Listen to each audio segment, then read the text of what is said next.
coming to the Phoenix Suns. It's 150% guaranteed. Kevin Durant is coming to the Phoenix Suns. Yes! Never gets old. So last night, I couldn't be that loud because, got to be respectful to the fam. They're sleeping. Kevin Durant is a Phoenix Sun, Steve. It's Kevin the NBA trade deadline. This is insane. It actually happened. Did it really, Steve? Like, I am processing it still. I can't. It doesn't make sense. It's unbelievable. Yeah, it's crazy to think that it happened after it was predicted. It was put out in the news back in June of 2022. Yep. Fast forward now to February 8th, Matt Ishbia's first day on the job. Right. Let's talk about that. That's how you put your stamp on something. Am I right? Absolutely. Before we talk about Matt Ishbia making a giant splash in his first day, I got to pick up my energy here a little bit. I got these energy drinks here. I don't care if they're healthy or not. These things are delicious. And if anybody from, I think it's Zoa, is watching and you want to sponsor me, I drink these a lot. I had a whole bunch of coffee yesterday, so I needed a breather from that. I got water by me. Steve, what are you drinking over there, man? You know what? I'm actually drinking this guy right here. G Fuel, yeah. G Fuel, hydration. Right. Thor.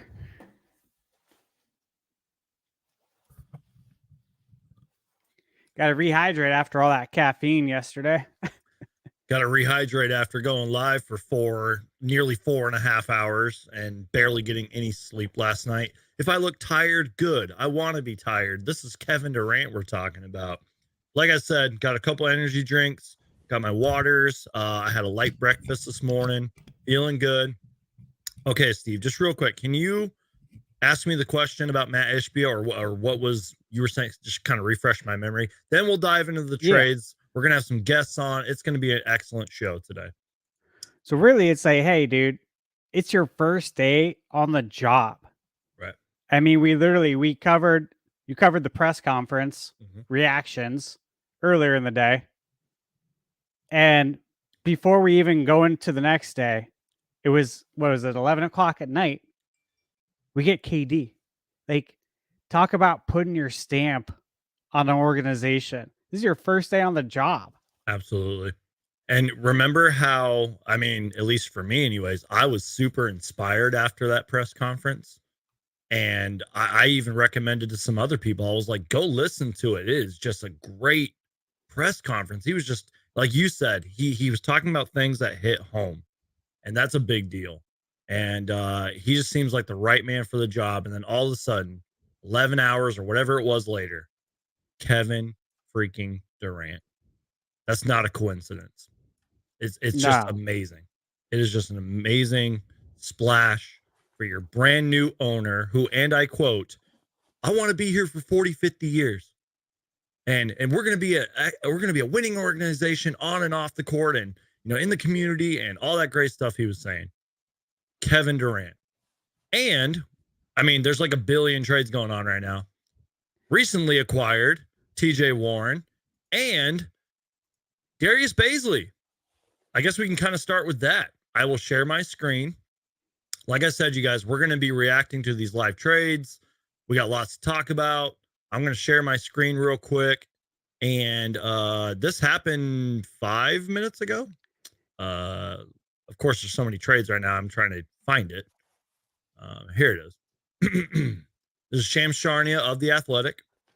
And, oh, that's not the button I wanted to press. The Clippers got Eric Gordon, by the way, just so you know. Oh, boy. Yeah. All right. Let me zoom in a little bit here because I know we were having this issue yesterday. There we go. Yeah, Darius Bazley, and they are sending Dario Saric. The Dario Saric era is over. And we were talking about that yesterday, Steve, that he was playing better as of late. And Dario was great, man. He was a team player, even that whole year that he missed, and he was working his tail off. And the way that Devin Booker's talked about him, even Chris Paul has said great things about Dario Saric. Luke Kennard just got traded to the Grizzlies. Ooh, this is crazy. We're going. It's nuts. But yeah, man, it's Dario Saric spent some great time here. He deserved that contract that I think we gave him back in 2020. I made a video about that. Team player, great glue guy, as Monty Williams called him, a connector. And favorite here. Plays hard every single game. Didn't always do it statistically. No. But had some games where he helped win them, even if it was just a simple 13 rebounds, if you will.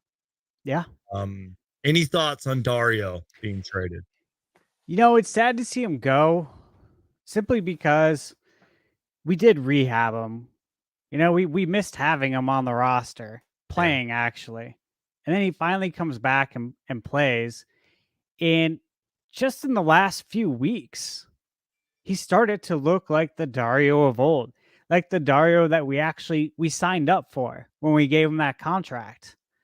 And, you know, oftentimes NBA teams will give players minutes. They'll showcase them when they know that, hey, we're going to try and move this guy. And now I'm thinking that that's what was going on. He was getting a little extra minutes here and there so he could be showcased so NBA teams can see that, hey, look, he's got it, man. Like, he can still ball. Yep. He's back from his injury.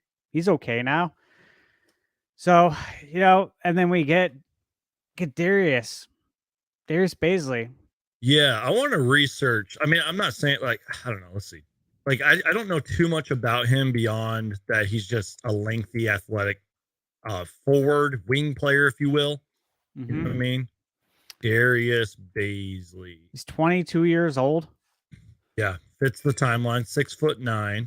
I'm going to his basketball reference page. Yeah, let's check that out. Yeah, you said 22 years old. You are correct. Was drafted in the 2019 NBA draft, 23rd overall. By the way, the Clippers and the Grizzlies made a 3-team trade. Where was that at? Wait, what? Whoa, Shams, what is going on here?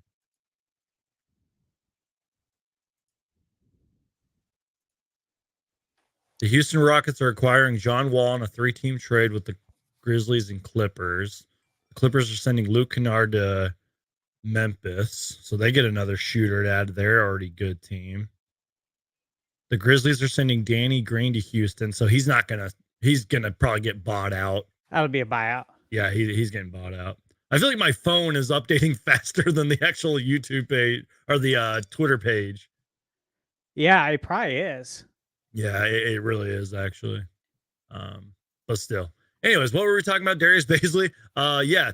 So 2019 NBA draft, 23rd overall pick, career averages. He's played in 221 games, 9.2 points per game, 5.4 rebounds, 1.2 assists, 41% from the field. You got to assume he's probably just lots of dunks and all that. But Darius Bazley, lengthy wing player, more size.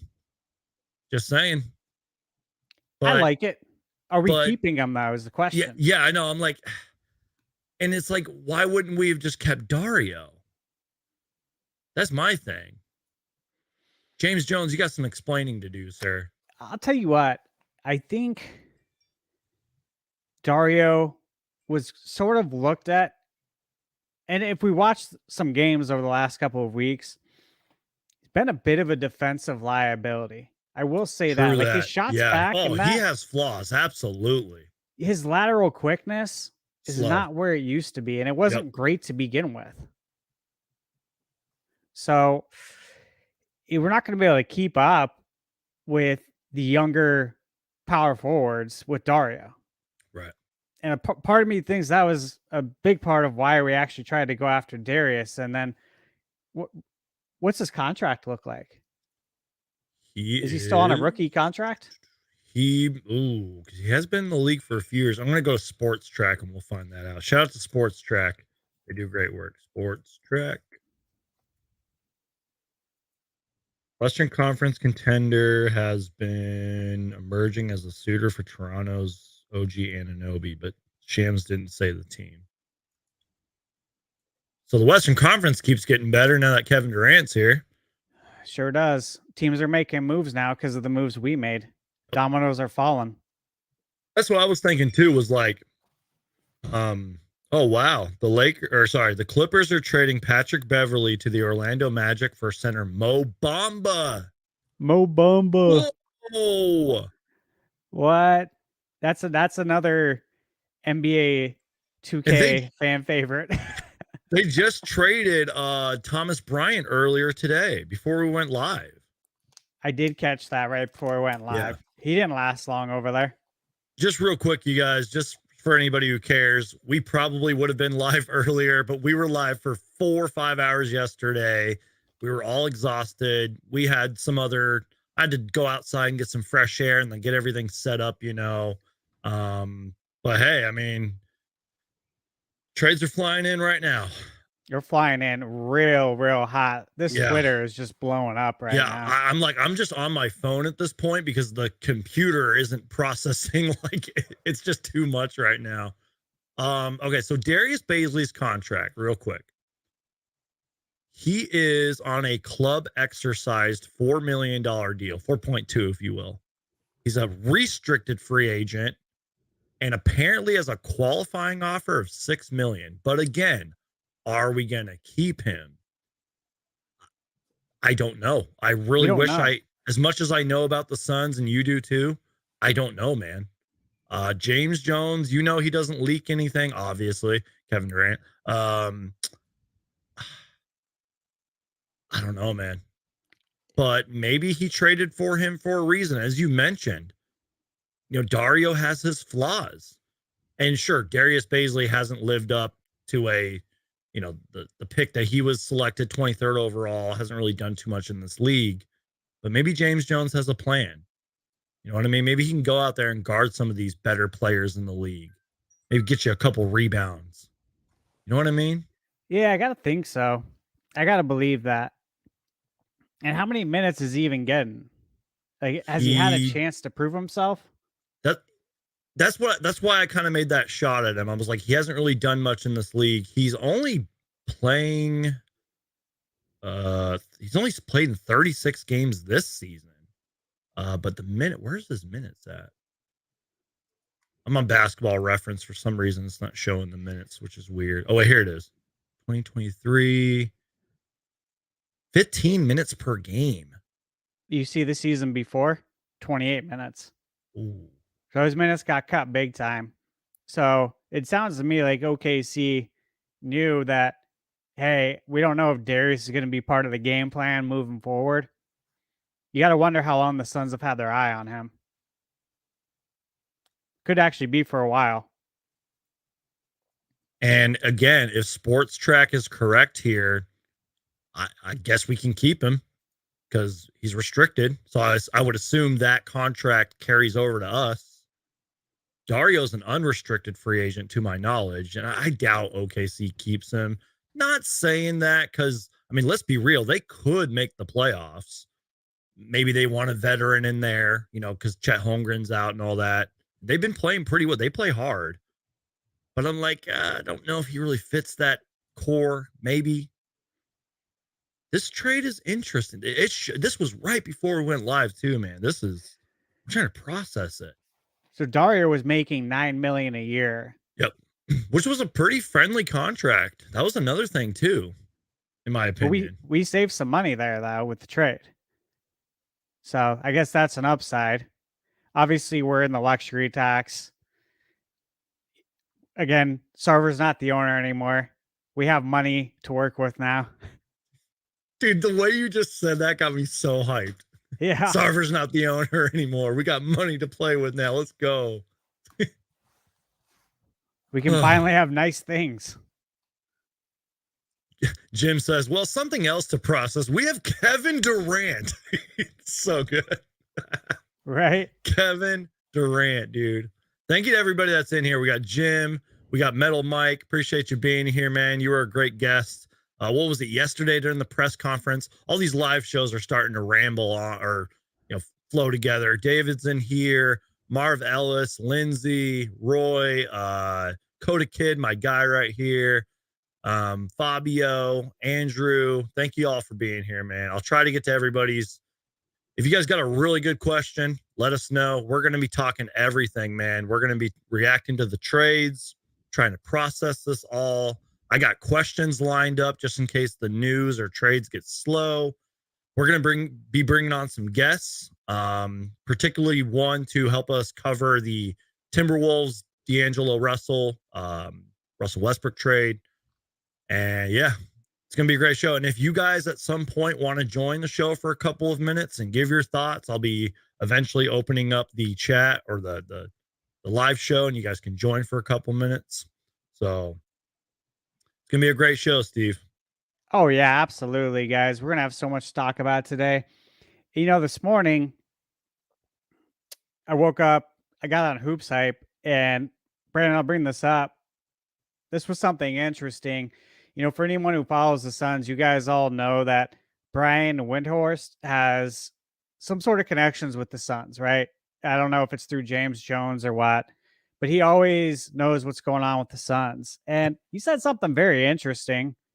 Now, I'm sure you guys will enjoy this, but he says, Kyrie Irving appears to be happy joining the Mavericks, but he will be a free agent in this offseason. With KD joining the Suns via trade, the interest from Irving and Phoenix could be renewed. And he said, quote, "If you think this is over, it ain't over. Kyrie really was interested in being in Phoenix. So just start thinking about that." And, that's a little bit forward here. We're talking summer. Yeah. But imagine that. Kyrie, did you hear what he said about KD? It wasn't bad. It wasn't anything bad. Oh, about how he's happy that he got out of. Yep. And you said the key words right there. I'm happy he got out of there. That dude, I understand the Robert Sarver, that whole thing is toxic. But I wonder if things were almost as bad in Brooklyn. I'm not saying there's going to be another Sarver scandal over in Brooklyn, but you know what I mean? Seems I have a feeling things are pretty bad there with Marks and Joe Tsai. Something's got to be going on. And I don't want to point the blame like at the coach, but yeah, I think you said the key words there. Joe Tsai, the owner, Sean Marks, and who knows, there's probably people under them. Why would two of the greatest players ever want out of there if things aren't bad over there? Look, know what I mean? Think about it, guys. Just a few months ago, they made Steve Nash the scapegoat. Yeah. They blamed everything on Steve. This is why we're not doing good. This is why we didn't win a championship like we should have. Talking about the Nets, because, of course, they were the favorites to win the championship, right? Right. But all the blame got put on Steve. And, that's okay. Steve's a man.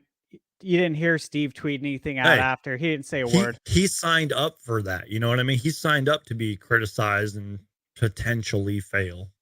Yeah, that's going to happen. Coaches always go first. You coach for Jersey, you coach for New York. There's going to be a lot of criticism. It goes along with the job. We've all seen that, in pro sports over the years. Any of the New York teams, New Jersey, that's what you're dealing with. But just think about it. It's like Steve wasn't the problem. Us Suns fans know that Steve wasn't the problem. There's a lot of problems over there, and everyone's getting out before the place burns down. Yep. You got to wonder how long Sean Marks is going to have a job over there. I'm surprised he hasn't been fired already. Maybe now. I mean, like I said, we talked about this last night. They're not necessarily going to be like tanking or rebuilding, but things might fall apart now. I mean, there's already Bridges hasn't even been there 24 hours, and there are already rumors about him getting traded. Which is insane to me, guys. Like, think about that one. Why would they want to trade Mikal? First off, and I saw this on Twitter this morning and I thought it was hilarious, but from a marketing standpoint, the Brooklyn Bridges, Come on, man. I like that. How much Yeah. money can you make off those t-shirts? Yep. But for Well real, done. why would they want to trade Mikal for OG Anunoby? Right. Why? Again, Mikal's the better player, especially offensively. They pretty much are the same guy. But Bridges is the better offensive player. Does the rest of the league not know this? Yeah.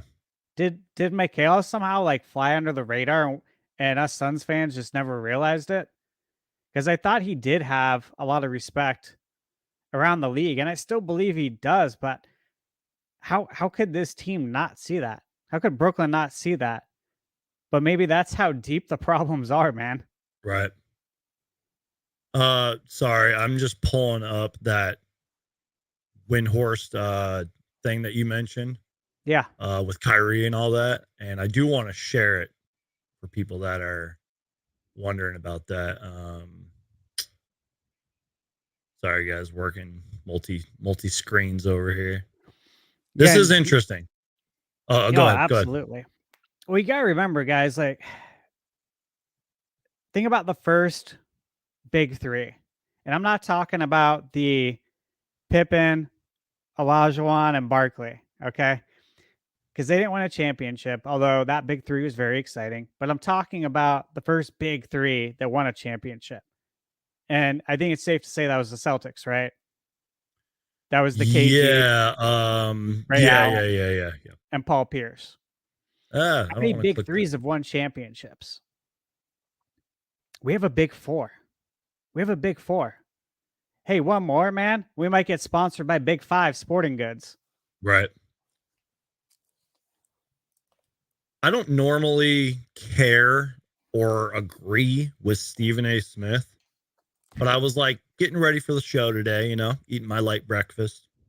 And I hear him. I'm like, all right, whatever. I'll listen to him. He made a good point, actually. I hate to agree with Stephen A. Smith.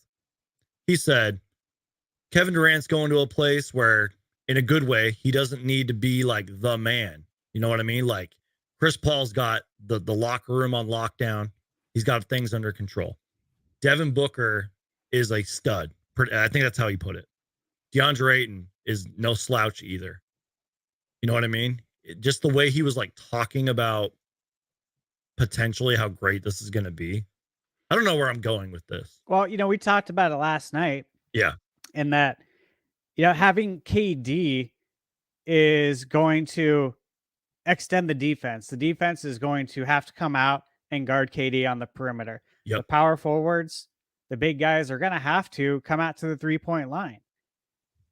And, they're going to get cooked. They're going to be tired come third quarter trying to guard KD all game. This is going to open up so much, not just for DA, but the whole team. But it's going to open up that middle. It's going to allow guys like 6'1", Chris Paul to penetrate to the middle and not have defense collapse on him because they can't. The defense can't cheat anymore. They have to be honest because of the guys we have on the court. This is a perfect scenario. And again, you guys got to remember, we got TJ Buckets back. Dude, that still hasn't hit me. It doesn't feel, this whole thing doesn't feel real, man. I think, okay, let's pretend we're keeping Darius Bazley because we don't know that yet. Anything could happen. I think we got an upgrade in terms of length and size, speed, and scoring. What were Suns fans, especially on Twitter, complaining about every single day? We need shot creators. We need scoring. Blah, blah, blah, blah. We got that. I'm sure Darius Bazley can give us a couple buckets here and there. Especially with CP feeding it to him. I mentioned this.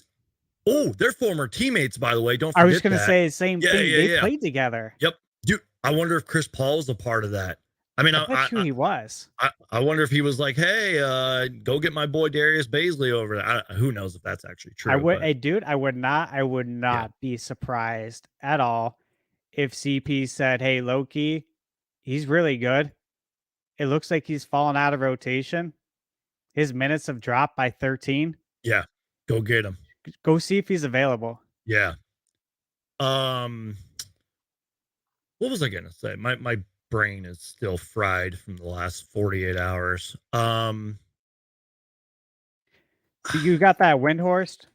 Yeah, I was trying to share it, but the screen and all that. Okay. I'm just saying this. You said it. Windhorst seems like he is sort of pretty cool with James Jones, who keeps things under wraps. Because I remember a few years ago when the story about James Jones and his scouting, the way he went about it, got quote leaked from Woj. And James Jones kind of fired back and was like, "Hey, I don't talk to Woj." And I remember making a video about that, covering that. And maybe Brian Windhorst and James Jones are super close, maybe from the Cavs days. Maybe they're cool. And I'm not saying Kyrie is out of the realm of possibility. Right now, and again, who knows what could happen in the offseason? Maybe Kyrie's like, "Hey, Luka, it was fun, man. I'm gonna go join this contender. See you in the Western Finals." You know what I mean? Yeah. It would be risky because Kyrie's history and controversies, but I wouldn't give up the farm, what's left of the farm of him, anyways. Sorry, my dogs are barking. I don't know if you can hear it, but Yeah, dude, they're excited, man. yeah, they're We got freaking out over KD. KD. Yeah, but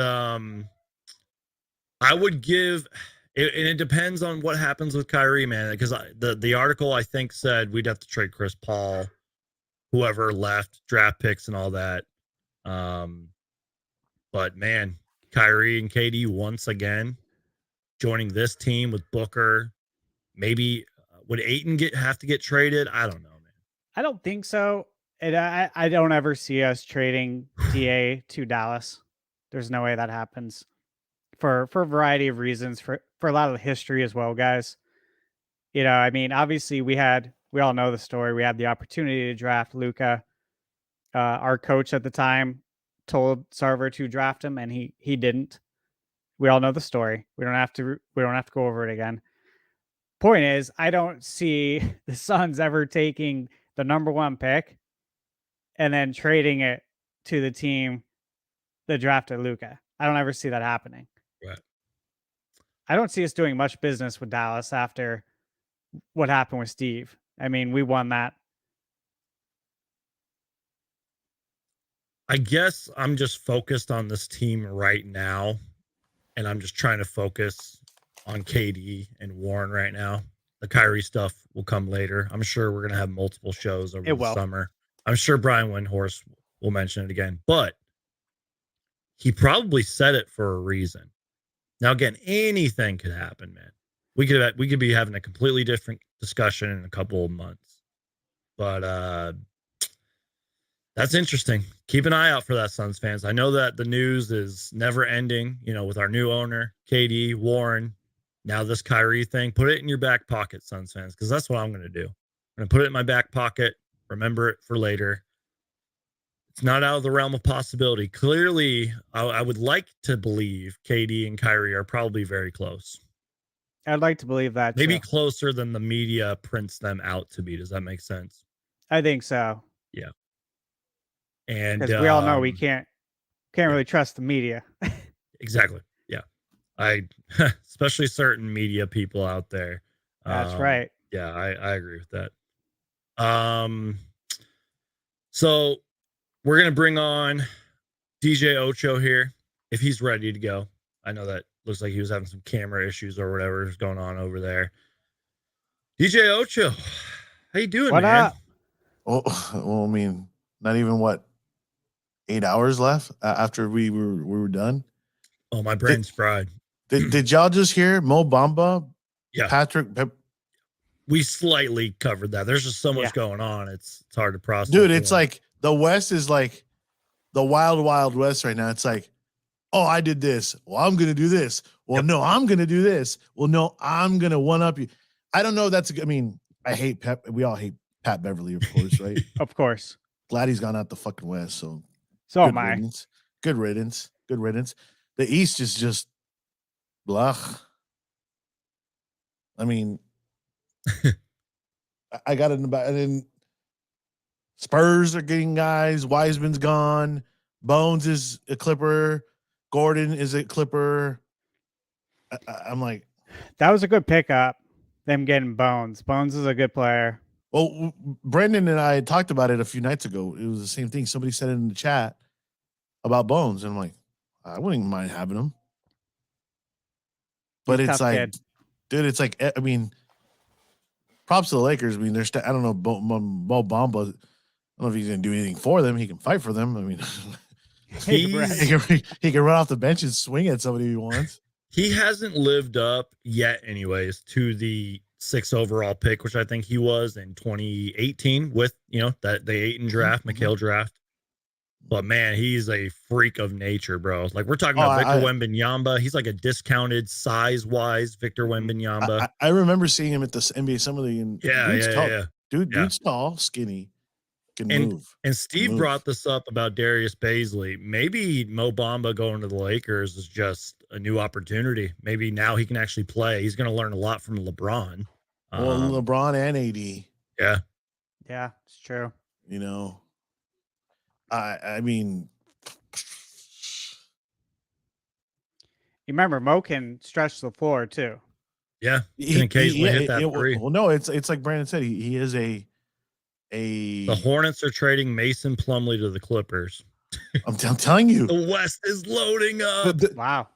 If the Suns don't win it, somebody in the West will. The Hornets are probably going to blow it up and keep everyone or trade everybody but LaMelo. That's my theory. At this point, if I was LaMelo and I got 20 minutes, trade me. So here's the Bleacher Report. The Rockets are trading Eric Gordon to the Clippers for John Wall, Danny Green to the Rockets. They're not keeping him, and Luke Kennard to the Grizzlies. So the Grizzlies get another great shooter. Man, Luke Kennard is good. Clippers are sending Reggie Jackson to Charlotte in the deal. So Mason Plumlee for Reggie. Wait, what? Reggie Jackson? What? Why? Reggie played really good there. I'm glad he's leaving. I wouldn't have done that. Whoa. That just surprised me. I mean, honestly, if you think about all these moves, some of these moves are like, whoa. Yeah. At the same time, changing scenery for these guys helps them out. So even going to the team that sucks, it could help you out because if you're on an expiring contract, you ball out with the new team. You force them to, hey, you want to keep me? Re-sign me. No? Cool. I'm out. I'll find somebody else. LaMelo, Terry Rozier, if he doesn't get traded. My brain is fried. Who did they just trade? Reggie Jackson, who is a bucket. Don't forget, Reggie Jackson is a bucket. They're probably going to make some other moves. I could see Gordon Hayward getting moved. They're not done. We're probably going to see a lot of Charlotte Hornets trades in the next, 20 minutes? Yeah, 20 minutes. Man. Pelicans and Spurs, Devontae Graham for Josh Richardson. Yeah, all these trades are flying. It's so hard to keep track. Let's see here. Justin Holiday and Frank Kaminsky, Frank the Tank. Former Phoenix. Yeah, I saw Frank was on the move. Houston for Garrison Matthews and Bruno Fernando. I mean, in the last mid. Yeah. Did you guys hear about the James Wiseman trade? He's going to Detroit. Detroit for Sadiq Bey. Yeah. Sadiq Bey is good. And you know what, man? I had a guest on. Shout out to my guy, Leggy Sports. He's a big Pistons fan. They're building something over there. Now, obviously, they're trash this year because they got derailed by injuries. Think about it. Cade Cunningham. Who else they got over there? Jaden Ivey, Jalen Duren, James Wiseman now, a few other young guys. That team could be scary in a few years. They still got the guy who was ready to fight LeBron. Oh, yeah. Isaiah Stewart. He's actually been balling for them lately. Yeah. I mean, geez, these trades are just flying right now. Jay Crowder earlier tweeted out, cut off my finger to save my hand, 99 back again. So what do we think about, we haven't even talked about Jay going to the Bucks. The team we didn't want to trade him to. You knew that was going to happen because we said last night, either he's going to get bought out Or I think it was me that said it. He could be traded. I mean, he wasn't a net for not even 24 hours. Not It even just 10 sucks. hours. Yep. It sucks it had to be the Bucks, guys, because like that's like giving a rival restaurant your recipe. He knows the playbook inside and out. He knows the Phoenix Suns tendencies. Okay, players. so understood with that. He knows you say he knows the playbook, but that playbook's changed now with KD on the Suns. True. And TJ Warren. And TJ Warren too. And I reference football here. You can have your play and your player can know it, and but it's the execution. It's the players that execute the play that happens. Sorry to interrupt y'all. I just want to read a tweet from somebody who might join us later. My guy Hawks Hoops. He does great basketball content. He said, "Trade deadline needs to be a national holiday. Nothing is getting done at work right now." Preach. I mean, sorry to interrupt. I just had to read that tweet. I mean, technically, I'm kind of working right now. I did have a meeting. Oh my god, I have a meeting right now, and I'm like, gotta go, busy.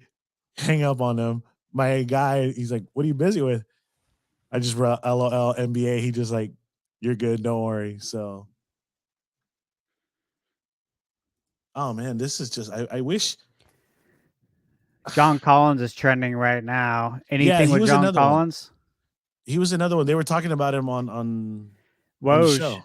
8 minutes ago, the Wizards are entering the trade talks trying to add John Collins. That was 8 minutes ago. He's been rumored, obviously, guys. You know that for. Well, that was with the Suns too. The last year. He was rumored with the Suns. Mm-hmm. Oh yeah. That was one. Wait, which team is pursuing John Collins? I'm sorry. Wizards. Yeah, Wiz. I don't understand the Wizards, man. Celtics just traded for Mike. Yeah, Mike. Mike Muscala. Muscala. Oh, yeah. Dude, I'm like trying to squint. I'm like trying to squint hey, and looking at the screen. Have you seen his tattoo, guys? No. Brandon, pull it up if you can. Mike Muscala tattoo, and it'll come up. Thunder are getting Justin Jackson in a second rounder. This guy's got the most legit tattoo for an NBA player. What is it? Like, just describe it before him. Or I know I see it. I see it. Hold on. Do you see the Mario 3 in my background? Yeah. It's that. Oh shit. It's on his shoulder blade. So it's funny. It's funny you have that back there. My buddies, I'm a big Power Ranger guy. Brandon knows this. Mm-hmm. My buddy lives in Hawaii. He's a police officer. He tattooed the bolt right here, and I'm like, "Oh, you mother effer!" Because I thought about getting that. I'm saving my left arm. I'm saving my left arm for the Suns. I know the picture's kind of small, but there you go. It is. That's legit. Look at that. That's so That's cool, legit. Man. That's a beautiful looking like artwork. That's legit. You know what I mean? That's legit. Now, you guys know how I noticed this? This is actually funny. Last year, playing NBA 2K, and I think he had like a Evo card, and I was working on getting the Evo for him. And as the camera was panning, I was like, "Oh, hold up. This is like one of the few times I've ever used the replay system in 2K. I had to do a replay. I'm like, does he have a Mario tat? Did I just see that? Sure enough, he did. I'm like, you got to be kidding me. That's awesome. Legit. That's a Props. legit looking tattoo. Just real quick, you guys. Chris Haynes, Jake Fisher, confirming I don't believe anything, Chris. There's no deal for John Collins. He will not be traded past the deadline. I don't believe anything Chris Haynes says, dude. Especially after his Isaiah Thomas. That right there killed it. But my boy Jake Fisher, he confirmed it. He confirmed. But see, I plus the way he talks on TNT, man, it's just, dude. 23 minutes ago, Lakers and Pistons are in discussions on a trade that would send Bogdanovich to LA. That's trending right now. Zach LaVine's trending. That would and the Bulls are a wreck. Good friend of the channel, Super Mario Hoops, my guy. Trust me, they're a wreck. And don't be surprised if something happens with them. Even if it's during the off season. They're a wreck. The buyout market is going to be stupid too. Yeah. That's what these guys This behind me are off talking about. season's going to be stupid. Think about Wouldn't it. mind So much getting is going to Caruso. change from now. I don't think the Caruso? offseason. I don't think the offseason is going to be that crazy. I do. Lots of unrestricted free agents. Some Cam team. Johnson. If teams, Hey, let me ask you this: could Cam Johnson come back? He could. Let's talk about that real fast. Could Cam Johnson come back as an unrestricted free agent? I know Matt Ishbia probably doesn't care about spending money, but there is probably a limit, I think, unless you're the Warriors. You have. Would we you'd be have to pay able to the pay everyone? luxury tax? It's a luxury tax, but the guy's got money. We're 36 million into the luxury tax. So it's is what it is. We're just adding on to it at this point. And Steve made a good point. Even though it's just a couple million, the Darius Bazley Dario trade saves us a couple million. About 3 million a year, right? Wait. Dario's gone? Yeah, Dario Dario's got traded gone. for Darius Bazley. Yeah. I mean, I know fans like him and all that, but it's like, well, Steve made a good point. Like, I was kind of talking about Dario's strengths, and then Steve sort of brought up like his flaws, if you will. And then you brought up the good point about the contracts and everything. People I've been following it doesn't seem like we're letting him go. I'm sure that news would have came out already. That the Suns are waiving Darius Bazley. Lengthy wing player. Used to play with I don't Chris see Paul. us waiving him. Yeah. The most we would do is be picking him up to knowing that we already have another team that wants him and we'd be working a deal with them. I don't see us. We definitely won't waive him. But you got to wonder, I mean, guys, the Suns are trying to get another guard. We need a point guard. We need another one. What happens if CP goes down? Cam's been down for half the year. yeah. Campaign. Real quick, Steve, I'm sorry. The Blazers are trading Gary Payton II to the Warriors for 5 second-round picks. Guys, there have been probably like 30 second-round picks traded within the last 3 hours. What? Second-round picks are like Are we gold. talking about the next 3 drafts of just 4 or 5 teams just drafting everybody? Yep, pretty much.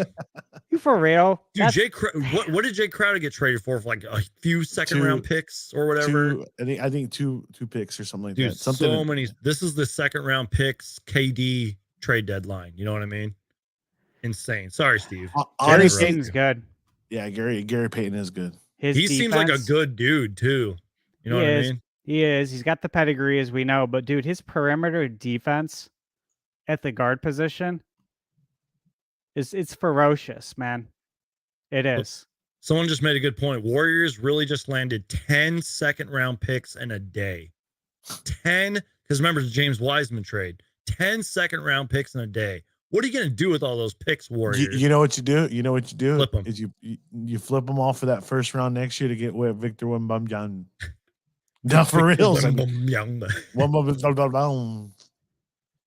I mean, honestly, 12 hours ago, 13 hours ago, almost, had this Kevin Durant trade not happened, I don't think there'd be all these trades happening, especially because it's all West Coast teams making for these trades. Right.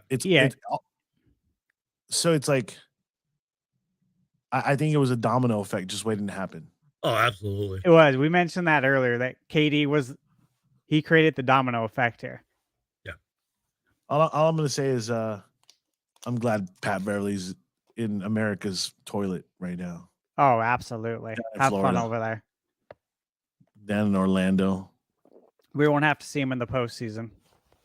Do the Suns? I think the Suns play the Magic one more time. Do they? We haven't seen them much this year. We got to play them, right? We do. March 16th. Oh man, I hope he's playing and we just posterize him. I was thinking about that earlier too. Kevin Durant's first game. That's gonna be nuts. We were saying that it could be against the Thunder, his original team. Well, the Sonics, but Thunder. Yeah. That's going to be like a game where we're like going to overanalyze every single Kevin Durant possession. You know what I mean? From a To content be honest with you, standpoint. I wouldn't even play him that game. I'd play him against the Bucks. Does Crowder play for the Bucks that game? Probably. Oh yeah. You need that for the drama. 270 days without playing and you get traded.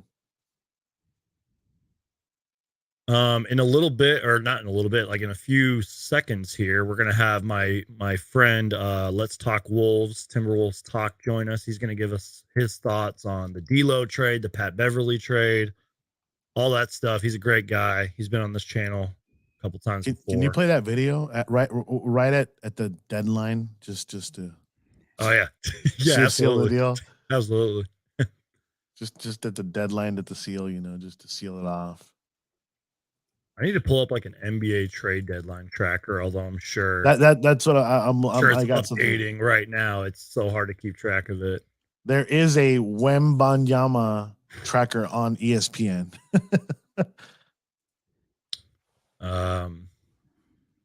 This is wild, you guys. This is fun. Trade deadlines here. It's almost over. But I feel like we're going to be hearing some trades afterwards, man. Is Russ gonna stay where he's at? No, I think he's being bought out. I gotta believe that too. Just think of it, I mean, yeah, Utah had a great start to the season. They were a tough team to beat, and they were fun to watch. We saw those games against the Suns. But now things have changed. Does Russ get bought out come to Phoenix on a minimum for the remainder of the season? He's got to understand he's a backup now. He's going to back up Chris Paul. I think he'd actually be okay backing up CP. I mean, he's a Hall of Famer. You got to respect that. But CP is a future Hall of Famer. I get that. But does he understand that? Because I don't think that was the issue in LA. I think he thought he was going to be the guy over there, and that didn't work out. Guys, we're going to bring on Let's Talk Wolves. How's it going, man? Not too bad. I'm doing great now. Are you freaking out? You having as much fun as we are? I mean, the Wolves are bringing back Pat Bev, it looks like. Yes, he's going back. Oh, okay. Yeah. Well, wait, what? From this guy covers the Timberwolves, Dane Moore. Yeah, I know. Saying Patrick Beverly reunion in Minnesota is in the works via the buyout market. There you go. So he's coming home. He's going to be stopping KD in the playoffs. So from a Timberwolves fans perspective, man, how you feeling about, I'm trying to process every trade. How you feeling about the D'Lo trade, Russell Westbrook, all that stuff, Patrick Beverly? Just, this is your time to have the floor, man. Well, right now, obviously, I'm over the moon about Pat Bev. He's obviously just a fan favorite here. Every Timberwolves fan might be a little bit overrating him a little too much, especially the year he's playing, the year he's had in LA. For the D'Lo trade, I've been a big proponent to moving him. I don't think he's as good as obviously some of his stands make him out to be. He's obviously shooting the ball great. Like, it's been fun to watch him shoot 40, 50%. We've talked about whatever. that, yeah. But, I mean, there's so many layups given up. There's so many times where you look at Rudy Gobert and he's kind of like looking at D'Angelo Russell like, how did you let this guy just get right past you like this? And obviously, defensively, the Wolves have been a top 10 defense with Rudy Gobert. It's been the offensive side of things that's been the issue. They have not been able to figure out how to get Rudy Gobert the ball. And there's been, like, obviously stories about that whole stuff with how the players don't know how to figure it out. And you've seen Donovan Mitchell, Conley, and all of them talk about it just takes time. So now you're kind of getting that veteran point guard who's kind of been there. He's going to be a nice, like, leadership veteran guy in the locker room for Anthony Edwards. He's played alongside Donovan Mitchell. He knows how to get Rudy Gobert the ball. And so when Cat comes back, you're not thinking about how are we going to get Rudy Gobert the ball. Now it's going to be more of let Ant kind of flourish, and then Mike Conley can kind of figure that part out as well. You guys also got Nickeil Alexander-Walker. Not sure if you guys are keeping him. That's a lot of guards. Yeah, we have to waive someone in order to make room for Patrick Beverly. Yeah. So that's the other thing. They already waived Bryn Forbes for the Nickeil Alexander-Walker trade. Yeah. Mm-hmm. So that's going to be interesting to see what they do there. I think the obvious one is either waiving Nate Knight or just moving a player for 10 second-round picks. That seems to be the trend now. So we'll see. That's going to be kind of the interesting thing here with this. But yeah, I'm actually kind of excited. I thought the trade was really good for the Wolves just because you got an expiring contract. You keep that salary spot open. You're moving him for a veteran point guard. You can kick the can down the year. You have that $20 million on the books next year. And then you have a guy on a rookie deal right now. He's a restricted free agent this offseason. You also got 3 second-round picks. So in my opinion, I don't think they did too bad for a guy who's on an expiring deal and who's kind of not necessarily maybe valued as much around just front offices, I guess. I don't think many front offices view D'Angelo Russell as a huge piece. My Timberwolves insider here. Let's talk Wolves. Timberwolves talk. Guys, any thoughts on what he's saying? It's a lot to take in, but this is why you're on the channel, man, because you know your stuff about the Wolves.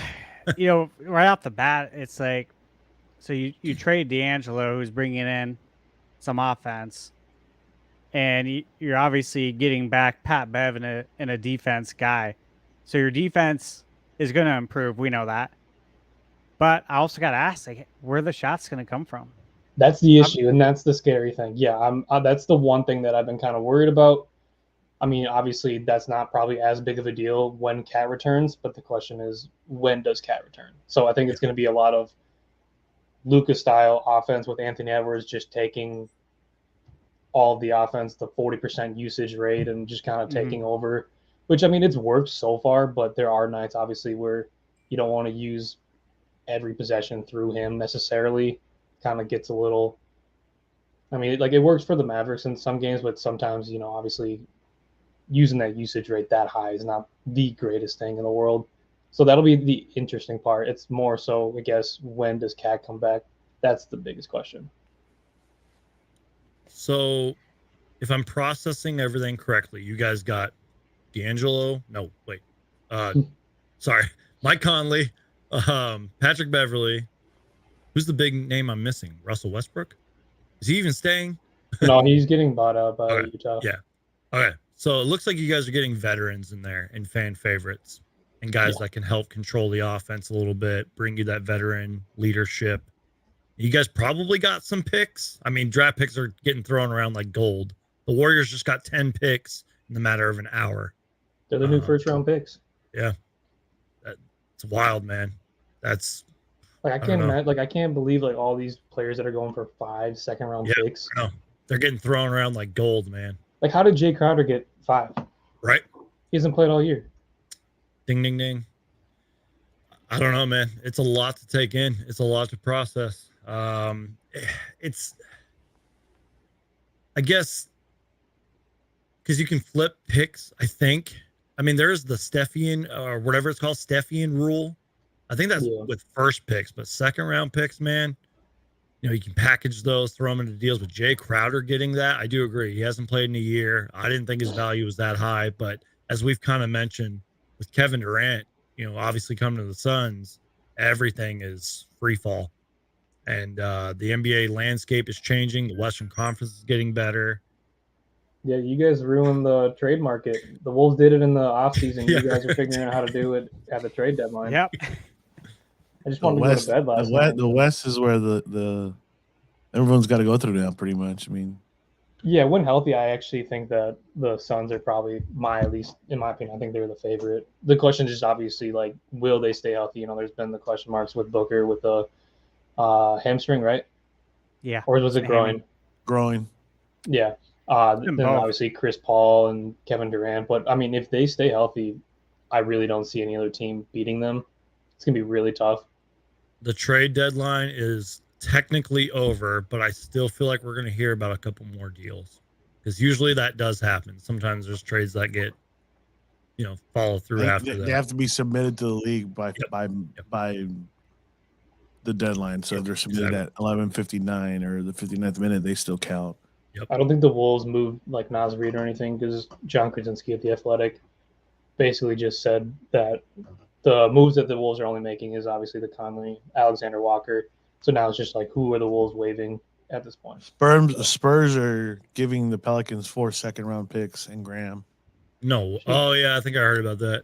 Oh my god. 4 picks. To the How many Pelicans. second round picks have been traded today? Jesus. I'm surprised the Hornets didn't make any more moves Yeah. than they did. We were talking about that. I thought Mhm. they were going to just explode after they traded Mason Plumlee. Yeah, I thought for sure that Rozier, PJ Washington. I mean, it's not like they're going anywhere. You might as well kind of move some I of those do guys. kind of like Reggie Jackson. I mean, their season's done. Let's be real, and they're probably going to be bad next year. But just saying, that's another shooter right next to LaMelo. I wonder how he feels about all this now. I mean, Wait, guys, did John Wall get traded to Houston? Yeah, I know it's so hard to keep track of everything, dude. That's my favorite He's trade going of the back trade to deadline. Houston where they didn't play him. Yeah, he's getting God. bought out, but it was my favorite trade. It was kind of like a slap in his face. Yeah, it's pretty funny. You know, I was gonna say, I was talking with my girlfriend's dad this morning. He's a big Blazers fan, and he's like, you know, the irony of trading Cam Johnson and Jay Crowder together, because you know Cam's the one who took Jay's job, his starting job, and now they get shipped out together. I'm like, you know what? I didn't even think about that actually. I didn't either. That's actually a really good point. I mean, Yeah. I guess I haven't talked to you, you about the KD trade. What would you give? I guess just like your initial reaction. What would you grade it? Because long term it could be an issue, but if you guys win a ring, then it doesn't really matter what happens in 4 years. A plus. Yeah, if you It can go has win to a be. ring within the next year or two, it's an A plus. It's we were talking about, we were up late last night till like 5 o'clock, at least my time, 4 o'clock my time, whatever.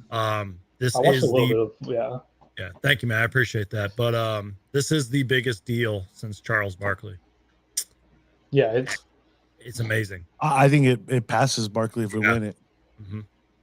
If we win it, yep. If we win a championship, that's all it is. And our new owner, me and Steve were talking about this earlier, is all in. He seems like a great stand-up guy who wants to win and keep winning, not just win this season, not just win the next season, keep on winning. Phoenix Suns fans should be excited, man. This is a new era in Phoenix. And Kevin Durant, I mean, what a way to make a splash. It's like, it'd be like if all of us started a new job and it's insane. Well, I mean, I have an NDA, but I will be landing some big news in the next few months. So that's all I can. Steve, DJOcho, what's your trade grade for KD? A plus, right? I'll let Steve go first. Yeah. I don't mind the picks. Okay, I don't mind the picks, guys. I don't mind. Clearly, I don't mind Jay. He wasn't even on the roster this year. Cam, we loved him, right? But again, your best ability is availability. He was hurt a lot, okay? Not to mention, we would have had to deal with the contract issue in the summer because we didn't sign him when we could have, and we let it ride. And so we didn't know how that was going to pan out and if we'd have the money for him. And if we don't have the money for him, then he goes somewhere else for nothing. So we get nothing. So you might as well, if you can trade him, if you can bundle him in the trade. So basically, I'm looking at this as we trade up Mikal for KD. That's kind of how I'm looking at it because Cam could have been gone next year. Jay was a throw-in. And draft picks, man, hey, dude, look at it. Look at the Suns' draft history. We've had some really great draft picks. But did we pick right? I mean, we got Dragon Bender over there. Right behind Brandon. Was that the right pick? You know what I'm saying? Like, we can go through the history of it, guys, but what year was that? Was it 2013? 12, 13? We got you. You're on mute. Dragon Bender was 2016. 2016? Hey, just real quick. Mark Stein said Minnesota is not expected to pursue a reunion with Patrick Beverley if the veteran guard hits the buyout market following his trade. But I don't know, man. Could he just end up back in LA on a minimum? Or does anybody want him? I don't think nobody wants him. I don't know that LA wants him. The other LA might. The Clips might want him. Yeah, I don't know. They do need a guard, don't they? Their starting point guard's gone. John Wall. He started, And right? Defensively, wouldn't Conley and Patrick Beverly, like, that'd be some great defense, I would think. Even at Mike Conley's old age with all of his injuries, I mean, you know. Man, I don't know. I really hope, obviously, he comes home, but it just feels like, obviously, like Dane Moore, obviously, local reporters not throwing out just something random. So at least something to monitor, obviously. They'd have to obviously waive someone, and that could be an issue, but. DJ Ocho, did you give your grade for the Kevin Durant deal? Because I just kind of wanted to go over what we are assuming is our depth chart. We can talk about that. No, I mean, yeah, an A+, of course, but it was Mikal that did the whole thing. You're right, just like Steve said. Hitman, yeah. Hitman X is my guy, man. He's been a Suns fan for a very, very long time. And we had talked about it on Sunday night when Kyrie stuff was going down. I said, you got to throw in some draft picks, which is okay. Cam Johnson had to be in there. I said throw in Saric as well just to get rid of him because it's an expiring contract. But that was in that deal, but they didn't want him. Makes sense. Yep. Because they would have just probably bought him out too. But I said, if the Nets don't go for it, they're gonna ask for McKay. I mean, they asked for Booker at the beginning during the summer, which we all knew that was not gonna happen.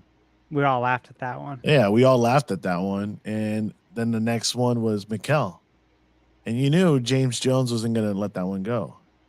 But I think with everything happening yesterday with Matt Ishbia, which Woj needs to learn how to say his name. Ishbia, that's what he calls him. Oh, wow. I'm like watching the show behind me when it started. I'm like, dude, you're saying it wrong. You're saying it wrong. But anyways, A+. It will surpass the Barkley trade if we win. It's just championship or bust this season. First energy drink down. Those are good, by the way. They're delicious. Yeah, so A+. I wouldn't say A+. I think A. A minus, to be honest, A minus.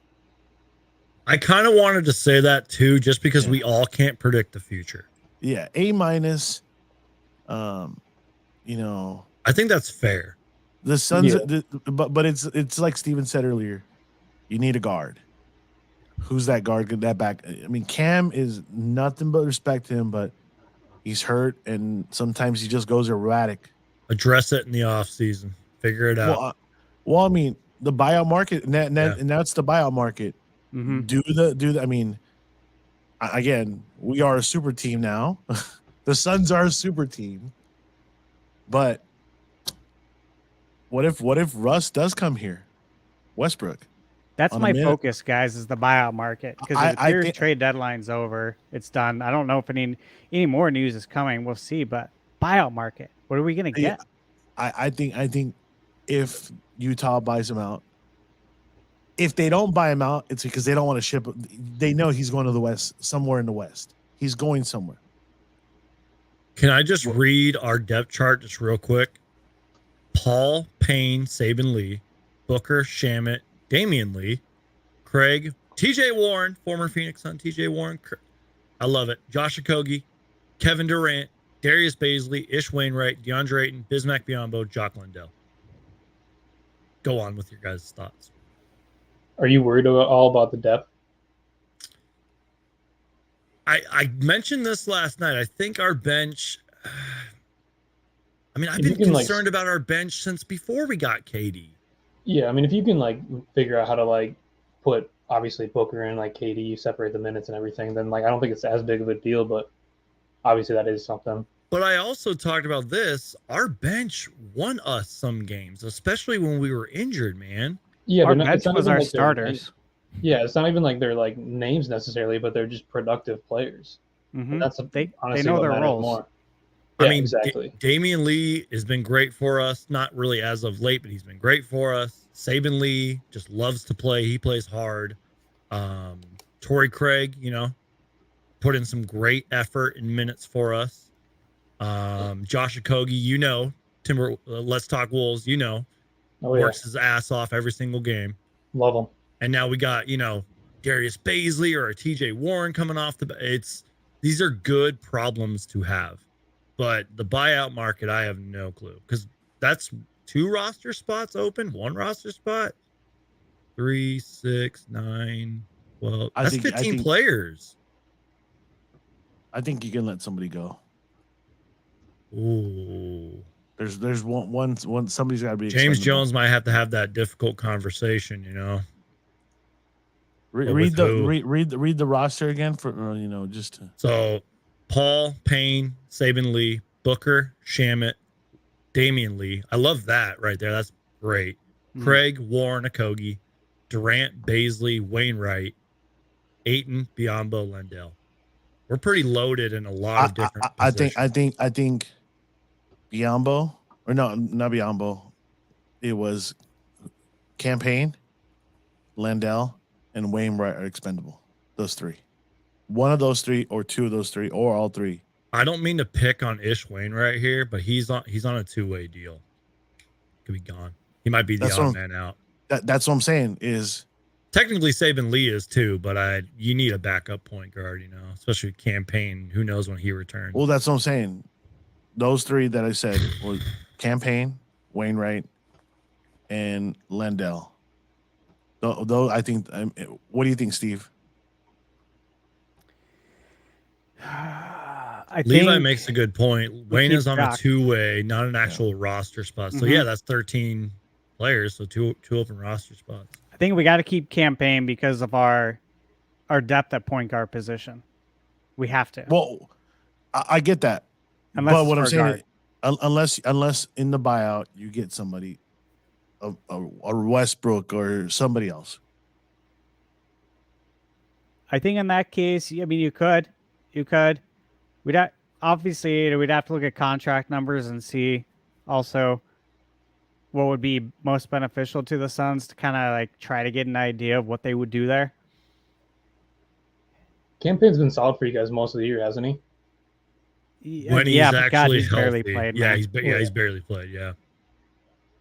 I was gonna say because he hasn't played, I guess, really against the Wolves. He's had a few games, and remember last year in the playoffs when he pretty much got benched, Yeah, that was tough. Yeah, when he goes erratic mode, puts up wild shots. Panic mode. I mean, dude, the guy's shown flashes. I mean, yeah. When Chris Paul went down and he had to take over, I mean, the guy was, oh my gosh, Steve. I think you were pretty accurate when you said your eyes are on the buyout market. I feel that's going to be the conversation. Then, I mean, besides all the KD stuff, that's going to be the conversation the next month. I think we're going after a guard, right? Like we have to go after another point guard, and the top 3 names I'm seeing. Top 2 obviously is going to be Wall and Westbrook. I wouldn't mind John Wall. Corey Joseph's in there. I know. Not super exciting. Alec Burks. Burks is solid. Nerlens Noel's in there. He's got good defense. Gordon Hayward. I don't even know what's going on with him and his injuries. Yeah, he's been so hurt. The injuries scare me. When he does play, he's really good, but he's past his prime. His days are done. Terrence Ross. No, he's not a point guard. Another shooting guard. Surprised the Magic didn't trade him. He can get hot. He can. You know who we haven't talked about? Raptors didn't do anything. Yep. They didn't do anything. Yeah. They're buyers. Mm-hmm. Jakob Poeltl, the man they drafted at number 9, like 20. He was part of that 2016 class, I think. 2016-17 class. One of those classes. That was interesting. I didn't expect the Raptors to be the ones actually buying. I thought they would for sure sell OG or. Yeah, there were so many rumors. And I swear OG said I want out. It just that one really didn't make sense. That was like the one trade that I was like, they're the 10th seed. They're barely pushing playing. Gerardo, I hope I said your name right, says play the trade deadline video that DJ was talking about since the trade deadline is officially over. My boy, head out of though. We got to play this. Holy crap, you guys. Kevin Durant is coming to the Phoenix Suns. It's 150% guaranteed. Kevin Durant is coming to the Phoenix Suns. Yes. That video's great. Never gets old. I was reading a tweet right here. This is a good one. Second round picks getting passed around like an STD in a frat house. Oof. Sounds accurate. And then there's another one. There's another one below with the Oprah Winfrey video, the GIF. Yeah. NBA teams handing out 5 second round picks every. You trade. get second round picks, and you get one. You get one. I was gonna ask Timberwolves talk. What are you drinking over there, man? I went down to my college town a couple days ago. Picked up a growler. I don't even know, some sour. Just tasted pretty good. Usually, I'm not really that big of a sour guy, but let us know in the chat what you guys are all drinking. I got another energy drink on standby, Zoa or whatever, however you pronounce it. Zoa. Guys, hey, this is an interesting thing right here. Sorry to cut you. You're good. So the Gary Payton deal. He's under contract for 3 years, 8.3, 8.7, 9.1 with the player option on that last one. The Warriors tax bill is now 168.3 mil. And what was ours? What was ours at Steve? You said we're 36 over. So I'm pretty sure the Suns could still finagle something here in the buyout. Oh yeah, I think so. Just saying. Just real quick. We're the fourth biggest. Who's the first? It says Golden State's 170, Clippers 145. Bucks are 68 million. We're 69 million. So I don't know. This is on Google, so I'm actually reading this again, and I think Google's wrong. I mean, that would make us the third if we're 69 and the Bucks are 68 million. I'm surprised the Lakers are not on that list. So am I. Doesn't make sense. Google's not always right. Google's always right, man. So you know how we gave out grades for the Kevin Durant trade? Do you guys want to do a grade? And I guess since, we got an insider here for the Wolves moves, I know we're still processing it. I don't even know what the trades are.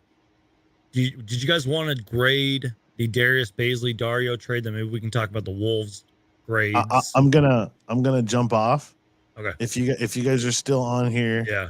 When I get to the studio, I was gonna say we're still probably gonna be live for a couple hours. We can get some people on, like guests, call in for a couple minutes. So, I gotta get down to work. Yeah. Work. Yeah. No work on the deadline day. Work. I mean, I practically sit there and just talking to one of these right here, right? Let me head down. I mean, I'm not that far from here, but I'm gonna make Brandon jealous when I say this. I gotta make a Dutch stop. I love Dutch Bros, man. Yeah. So there is one on my way to the studio. I'll hop on back when I get to the studio if you guys are still on. And any final thoughts, just in case we're not on for whatever reason? I think you will. I think you will. If you're one energy drink in, then I think you will. But so I think Suns stole the trade, the whole trade deadline. I mean, I think everyone last night was just we all went to bed a few nights ago saying, no, this trade ain't gonna happen. Yeah. This trade ain't gonna happen. And then boom. big time boom. I mean, the sports world is revolving around Arizona right now with everything going down in there. Super Bowl, Phoenix Open, and now Kevin Durant is a Phoenix Sun. By far the biggest acquisition in Suns history since Charles Barkley. I mean, we got to win it. We have to. I just purchased another jersey. I have your links in the description below, but let the people know where they can find you, man. Yeah, the real DJ Ocho on Instagram, Twitter, Snapchat, everything. The real DJ Ocho. As far as I own that. Yeah. I mean, I'm pumped for the Suns. I'm always pumped for the Suns. So I'm expecting that jersey here tomorrow already. That's what it said on here. It's the Cedric Ceballos purple jersey. Ooh, nice. I found it. I was like, let me snag it. And if I don't wear it, I can have him sign it because I know somebody close to him. So there you go. I do like that Tom Chambers one, though. Oh, yeah. I like that one. That one's a good one. You saw this came out recently, right? That one came out? Mitchell and Ness. Oh, man. Is like, it on their website still? Probably. And then, you know what? I got an email I saw this morning from Mitchell and Ness. 30% off everything, I think, today. Yeah, 30% off site-wide Super Bowl sale. All right. It looks like these guys are taking more of my money then. Yeah, right. I know. They're taking enough of mine. I'm literally doing it right now. As I'm like, I covered the screen up with you guys and just going for it. Shout out to Harlem Vega, $5 super chat. Suns Geek and the Suns go together like chips and salsa. Appreciate you, Harlem. There you go. Here's the thing with Mitchell and Ness. I think sometimes they don't have the size I'm looking for. I'm a big guy, so I got to get some, space in my jersey. Oh, there it is. Okay, Mitchell and Ness just took more of my money. It's not often you can find a TC jersey. It is not. You're right, and I mean, why not take it if you can get it for the price? Exactly. I do have one similar to that Stoudemire they have. I know we're going off of subject here real quick, but during the stay at home, a good buddy of mine, Tyler Vasquez, who runs the Bird Gang Travel Club for the Cardinals, he put out a Instagram message. The lady who stitches the Suns jerseys, name's Patty. Suns gave her permission to sell all these extra jerseys she had. Pricey, but worth it. So I got a couple jerseys from that one. It was the purple Los Suns jersey with the constellation in the back. Got that one. Got the Booker with the hawk on the left right here, white. And she was real nice about it, real cool. She was like, whenever I run out, I run out. So I don't know if she did sell them all or not. I did tell her, and she took a note that I did want a Valley jersey, which never happened. So never got one. Put in a few orders, got canceled. So there you go. Oh yeah, that happened to a lot of people. I'm still waiting for my purple one right now, personalized. It's supposed to be arriving here next Tuesday, so we'll see. But no, I'm gonna jump off real quick. If you guys are still on here in a few when I come back, I'll jump on and see what you guys are talking about. But A- for the Suns, not in a bad way. Hate to see Mikal go, but somebody had to be the deciding factor in the trade. I think just like Steven said, it's buyout market now for the Suns to get a legit backup guard for Chris Paul. I hope to God it's not Pat Beverly. I hope it's not either. I was waiting for you to say that. That's why I referenced Mark Stein's tweet. I'm like, I wonder if that's accurate or not. I mean, it probably is. Yeah, I don't know. It's just like, who knows? It's still refreshing and seeing, but he hasn't said anything. So. Yeah. There's been a few other Wolves reporters that have said that they're hearing the same as Stein. Oh, okay. Weird that that's probably accurate then. Yeah. Maybe I don't know what maybe Dane heard, but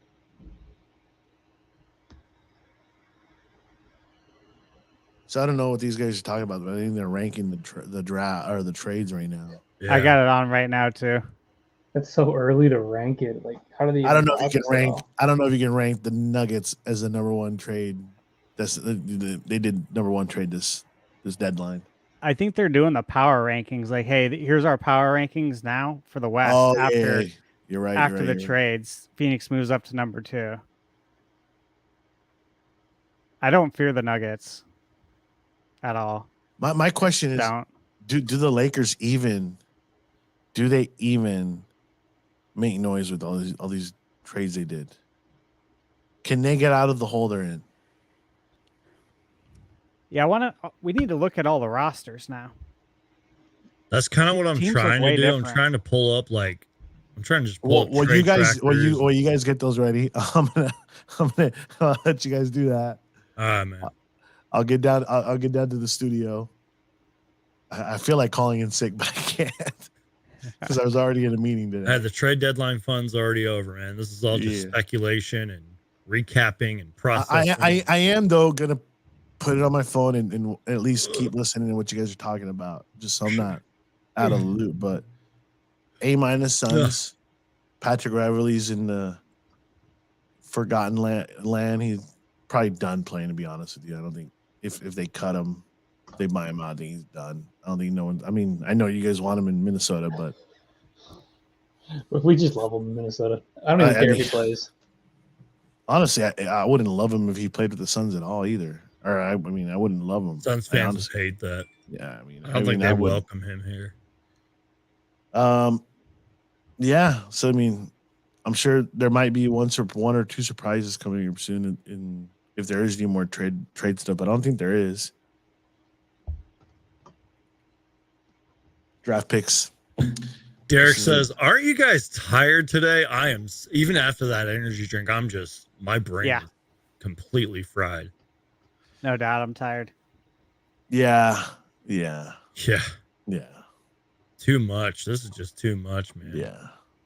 This was easily the craziest trade deadline. I don't remember any trade deadline where there's this many moves. It was like every 5 minutes there's a trade. Yep. Interesting times, my friends. Interesting times. All right. I'll see you guys in a little bit. All right, see you, man. Peace. Guys, just real quick, I gotta use the restroom. Can y'all take over for a minute? Talk about whatever, anything. I gotta, Absolutely. All right, cool. I'll be back in a second. All right, so let's see here. Where are the T-Wolves at right now? We are the 8th seed, I think. Yeah, 8th seed. I guess we're technically 9.5 games back, same as the Pelicans, but they have like a 0.1% over us. Okay. The West is wild, obviously, right now, but just looking, you like I probably look at this daily. Yeah. So Warriors, let's start at number 10. Heck, you could start at 13 with Lakers. Lakers are 13 games back. Yeah, I do think that now we'll see Utah and Oklahoma City kind of fall down now, and the Lakers will kind of be pushing with Portland there for that 11-10 spot. Because I mean, Portland didn't make anything drastic, did they?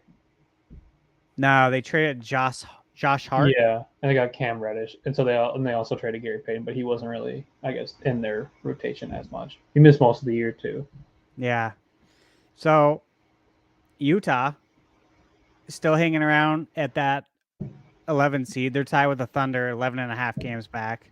They're kind of falling apart a little bit. They've been having a couple bad losses. They got cooked by Dallas, and then Minnesota just ran right through them last night. Yeah, obviously, Utah had that hot start. You remember? Now, they're kind of come back. Yeah, now they come. That was making me nervous. I was like, "Are you kidding me?" They trade Gobert and Mitchell, and now Minnesota fans have been obviously just watching everything Utah's done. Yeah. So I don't see them. I really think it's to be the Lakers and Portland, and then it's hard for me. I know I'm jumping all the way up to 3, but I do think Sacramento somehow starts to fall down now because I feel like every other team made moves besides them. But I mean, they got Kessler Edwards, but I think Sac starts to unravel. They're 5-5. They've won 2 in a row, but they're 5-5 in their last 10 games. one thing I always like to look at right around this time of year, basically right before after All-Star break, is the strength of schedule. Mm-hmm. I want to pull that up because I'm curious to see what that looks like here. They have a really tough March, just kind of like looking at it. I mean, I guess it's not tough. I guess there's a few games now.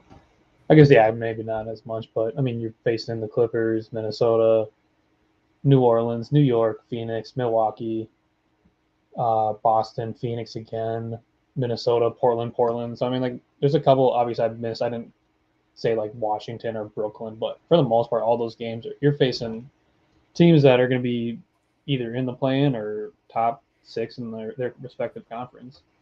Sacramento has the third toughest remaining schedule. Yeah, I was going to say, I mean, just looking at, and their month of April, they'll have to close with San Antonio, New Orleans, Dallas, Golden State, and Denver. That's their April to finish up. They still got to deal with us 3 times, which is good for us because if we're trying to take that 3 seed, which I believe we can take it, we're very close to it already as it is. I mean, right now we're 2 games back of taking the 3 seed from SAC. We got 3 head-to-head matchups with them. So that's clearly favorable for us. You got the Clippers too. They got the second toughest remaining schedule. I'm back, my friends. Thank you guys for letting me get a breather. You got it, man. Real quick. I'm recharged. I got a new hat on. Gonna pop open another energy drink. Recharged. Let me send this link, guys. I'll send it in the chat in case you're interested. But this is the NBA remaining schedule strength. And I love looking at this. This really helps to give us an idea of like, hey, will this team fall apart? I mean, we're talking about the Sacramento Queens right now, and let's say, hey, are they going to be the Kings or are they going to turn back into the Queens? Yeah, well, and their inexperience down the stretch schedule could be huge. Steve, I'm sorry to cut you off real quick. Per Chris, I know it's hard to trust Chris Haynes right now, but per Chris Haynes, if Reggie Jackson gets bought out, expect the Suns to go after him. I would take that. And there's even a link that someone provided. Shout out to Suns Are Better. He's a good follow on Twitter. Here's my thought on that. He's dude. A bucket. I feel like Chris knows he messed up by saying Isaiah Thomas.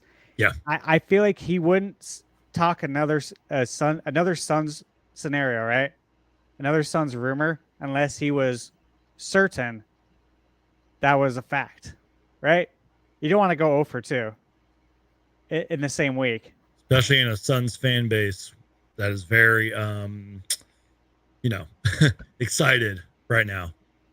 And will pounce on Chris Haynes if he makes another incorrect prediction, tweet, whatever, report. Did you hear about that? Let's Talk Wolves. About the what? I was looking at the Isaiah Thomas. You remember the OG Isaiah Thomas and that controversy.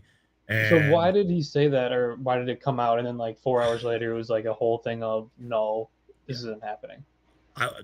I don't know. It's really because Matt Ishbia, is from Michigan State, and so is Isaiah Thomas or Michigan, whatever it is, Michigan State. They're good friends, and that was confirmed by Matt Ishbia himself at the press conference. But why that report came out, and there was lots of controversy because of Isaiah Thomas's controversial history of sexual harassment, accusation, or being accused of that. And then obviously he's had a bad resume in terms of a GM, coach. Now, someone made a good point. I don't know if it was you, Steve, or DJOcho. Someone brought it up. He is really good at like analyzing players and all that stuff, but like we don't need that in our front office. We got guys for that. But Suns fans were not happy with that. I was gonna say, especially since you guys are starting to kind of distance yourself from some of the Suns' past mistakes, and do you want to bring in that same thing again? So I mean, it makes sense. It's not worth the headache, even if, let's just say, like, obviously he's turned like a new leaf. But yeah, that was an interesting thing. Obviously, also I wanted to mention with the new owner, it's kind of similar with like the Wolves thing, where like the Wolves new owners coming in, they make the big splash for Rudy Gobert.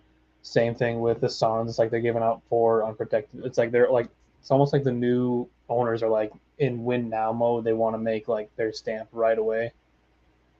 And like a lot of Wolves fans were freaking out like that we gave up more for Rudy Gobert than you guys did for Kevin Durant. But it's like probably not, because we gave up kind of role players. Like, you guys gave up like Mikal Bridges. Like right. Mikal Bridges equals all that plus more probably. Yeah. And Cam Johnson, like that's still not that's obviously not a nothing piece either. Steve, I didn't mean to cut you off with your strength of schedule. Oh yeah. Is that you're good. Would you assume that's maybe updated? I mean, I know the roster It's updated daily. The trades are still flying in and being confirmed and approved by the league, but still, So I don't the think that strength of matters with the schedule. It's based on the mathematical equation of your opponent's current NBA record. So, for instance, number 1 on the list is Philly, meaning they have the hardest remaining schedule because the opponents they're playing, remaining opponents, their total combined winning percentage is 53.7. And you see the Suns down there. We're number 6. So we have the 6th hardest remaining schedule, because if you take the percentage of all of our opponents, divide it by the amounts of remaining games, it comes out to 51.5%. So our opponents wouldn't equate like Brooklyn into that situation then, because they're obviously a high record, but there's obviously their team is not the same as with Kevin Durant and Kyrie and everything. Yeah, it's purely based on math. It's just based on their record, not taking into account any trades that have happened. Yeah, that makes sense. Yeah, so we were kind of just going over just like the standings in general and kind of like where each team is at, what kind of moves do we think. And so we were saying basically that Sacramento, even though they're the 3 seed, beyond Kessler, I think that was their only move, the Kessler Edwards. Yeah. They didn't really make any, which I mean, probably good for them. Yeah. They didn't really need to make any like win now moves when they're they're building for the future. Exactly. So I respect that in their sense, but I don't think it's easy to see Dallas, Phoenix. I mean, LA, the Clippers made a ton of moves, so it's easy to see Sacramento start to fall a little bit. Their schedule in April is a little tough. March. Call me optimistic. I still think they can make the playoffs. As somebody who's a basketball history fan, I'm rooting for them, because 16 years and no playoffs. We know that as Suns fans. 10 years no playoffs. We know it as Bulls fans too. Yep. It's like we all get it. I think they make play-in for sure. I don't think they fall past that. They are a really solid team, and they really believe in their core. I think defense is their Achilles heel right now, probably with like a lot of other teams in the league. But they have a lot of great players. I think De'Aaron Fox De'Aaron Fox got snubbed. He could still make the All-Star team now, with all the injuries. But yeah, Edwards got snubbed. But they just have. I mean, I think Malik Monk has been struggling as of late, but that was a great pickup for them. Kevin Huerter, and they have like a 2-year window with Sabonis, and I'm pretty sure if things keep going, he'll want to stay. As you mentioned, they're kind of building for the future. They're winning, dude. They have 30 wins last time I checked. Yeah, 31. Yeah. So Sacramento Kings. But yeah, schedule gets tougher. Should I pull up the Suns schedule? Do we want to maybe? Yeah, I'd say we take a look. And one of the guys here in chat, if you see it, is Zelo S2K. Yeah. John Wall and Melo must be worth a discussion. And absolutely. I've made videos on Melo. Yeah. Do we want to start with Carmelo or John Wall? John Wall is more interesting to me, because we're pretty loaded at the forwards and big men. Yeah, not to say I wouldn't like Melo, because actually I would. He really accepted his role in Portland and LA. I could see him fitting in here. No problem, actually. It's just we are loaded there. So, yeah, John Wall, I mean, we need a guard. And as you guys saw, he played good. He played good for the Clips. Actually, I'm not sure why he's gone. Who did they trade for, the Clippers? I know they traded Luke Kennard. Let's see what the Clippers did. Right, because those trades were coming in so hot. It's like we gotta. We don't even know. I'm just going to Google. Oh, they got Eric Gordon and Bones Highland. Oh, and Mason Plumlee. Oh my God, the Clippers got better. Yeah. Holy crap. Okay. Because the backup center was their biggest issue because they Yeah. I mean, they have so many guys that can switch. And The Clippers have acquired Denver Nuggets point guard Bones Highland, who is sneaky athletic, long, plays hard. Eric Gordon from the Houston Rockets in separate deals. The Clippers are sending second-round picks in 2024-25 for Highland. Wow. Highland got traded for 2 second-round picks, dude. I'm glad Gordon- the Wolves didn't do it. They were the Timberwolves Twitter has been obviously all over him. And Yeah. Gordon is Gordon is involved in a 3-team trade that has Memphis receiving Luke Kennard. I like that for Memphis. 3 second-round picks to the Clippers, while Danny Green is headed from Memphis to Houston, and you know he's probably going to get bought out. John Wall is headed back to Houston as well, with the Rockets acquiring the rights to swap Bucks' first-round pick. They own the Clippers' first-round pick in the upcoming draft. The Clippers are also improving their front court depth with Mason Plumlee, serviceable forward, if you will, and the Charlotte Hornets from point guard Reggie Jackson's sources said. Wow. Any thoughts on that, guys? That's a lot to take in. they've made a lot of moves, and it makes sense because they obviously have not been healthy. But if the Clippers, they have to go all in. They can't keep going on this little limbo of should we teeter the line of are we a championship team? Are we going to kind of build, kind of create assets? This made sense for them. I think they did really well this trade deadline. They addressed the backup big situation because after Zubats, they were kind of just doing a Nick Batum type of thing. Obviously losing Kennard's shooting, but I don't really view his contract as much of an asset anyways. So I think they got a lot better. Bones Highland's on a rookie deal. Maybe he comes in and scores a lot of points for him. Obviously, I just mentioned Plumlee. Brings that energy. Yeah, and Eric Gordon is obviously a veteran guy. Yep. Can give you 10, 15 points off the bench. So I really like what they did. The Clippers got better. Steve, anything? Remember, they still got Kawhi Leonard and Paul George. I don't care. I mean, their injuries are a problem. But Steve, any thoughts on that? And then I promise we'll get back to the John Wall and Melo talk, and then we'll look at the schedule. Well, statistically, I'm looking at Wall, and this season with the Clips, he averaged 11.5, 2.5 turnovers, and he only played 22 minutes a game. That's a high turnover rate for playing 22 minutes a game, guys. So 11 points, 5 assists, 3 rebounds. And shooting 30% from 3, 40 from the field. Okay. Now, Bones Highland, who they got. Keep in mind, John Wall's 32. Bones is 22. They got 10 years younger. They got a guy who hasn't, obviously, Bones hasn't peaked. He has a lot of growth still to do. Now, Bones, he's not playing a lot. But in the 42 games he's played this year, 19 minutes, 12 points a game, and shooting 40% from the field and about 38% from downtown.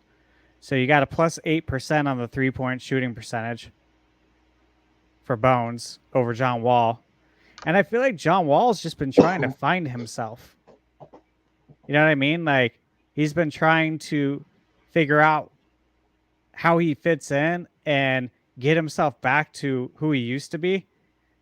Meanwhile, it's like, well, you got a team around you too that is trying to win right now. Yeah. I think it was a good move for the Clippers. Let's just say that. I think the Clips, they got better. Plumlee's been in the league for a long time, guys. He puts up a solid. He's going to give you a couple assists, good rebounds. He's going to put up 10, 12 points. He's been one of my favorite guys to bet on the PRA.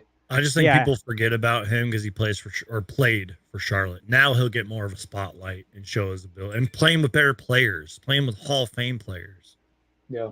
And the Bones Highland thing too, obviously he's really bad defensively, but the Clippers have so many guys who can switch and defend that I think they can cover up some of his mistakes and just kind of get that scoring out like obviously that scoring punch off the bench. That's going to be huge for them. So I don't really think the defensive side of things is going to be too much of an issue. I'm not a betting man, but Shams Charania says the Phoenix Suns have moved from the 9th best odds to the 3rd best odds to win the NBA title following the Blockbuster acquisition of 2-time NBA champion Kevin Durant. I don't bet. I don't follow. I'm a noob when it comes to that stuff. I mean, I have a future on the Timberwolves to win a ring this season, but I don't think that's happening. They actually moved down in odds after trading D'Angelo Russell, but whatever. I don't like my chances, but I like them.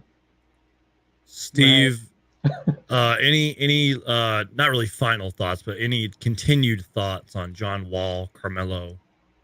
What are you thinking? I think Wall would be good here because he'd be surrounded by guys that would support him. I think he'd fit in well with our system. Facts. Which is a little bit more run and gun than the Clippers with Tyronn Lue and, the slow it down, grit and grind, half-court offense. So I think he'd do better here. I'd be interested in him. I mean, honestly, I'm interested in any point guard that is experienced, willing to come here, that we can actually get. I mean, Reggie Jackson, I'm interested. Right? John Wall, I'm interested.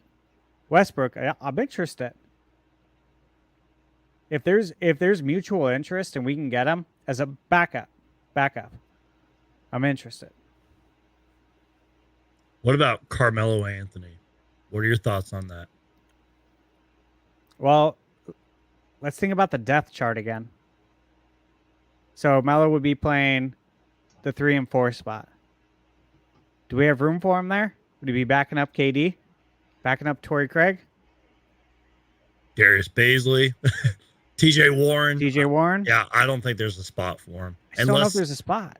And it's weird because, I mean, look at the era of basketball we're currently in. I mean, that's a lot of size, a lot of shooting, which is fine, but you're right. There's so many guys ahead of him. I think the guard position is and we talked about that kind of earlier. That's what we need to address. And I just have this feeling, you know how we were talking with DJOcho about point guard of the future? I just feel like that's an off-season thing. I think they're really going to do their homework, look into some players, get a, quote, point guard of the future in the off-season. The point guard of the future is an off-season thing. They have to. The point guard that can help us win a championship right now is the buyout market. Someone you can plug and play right now. Excuse me.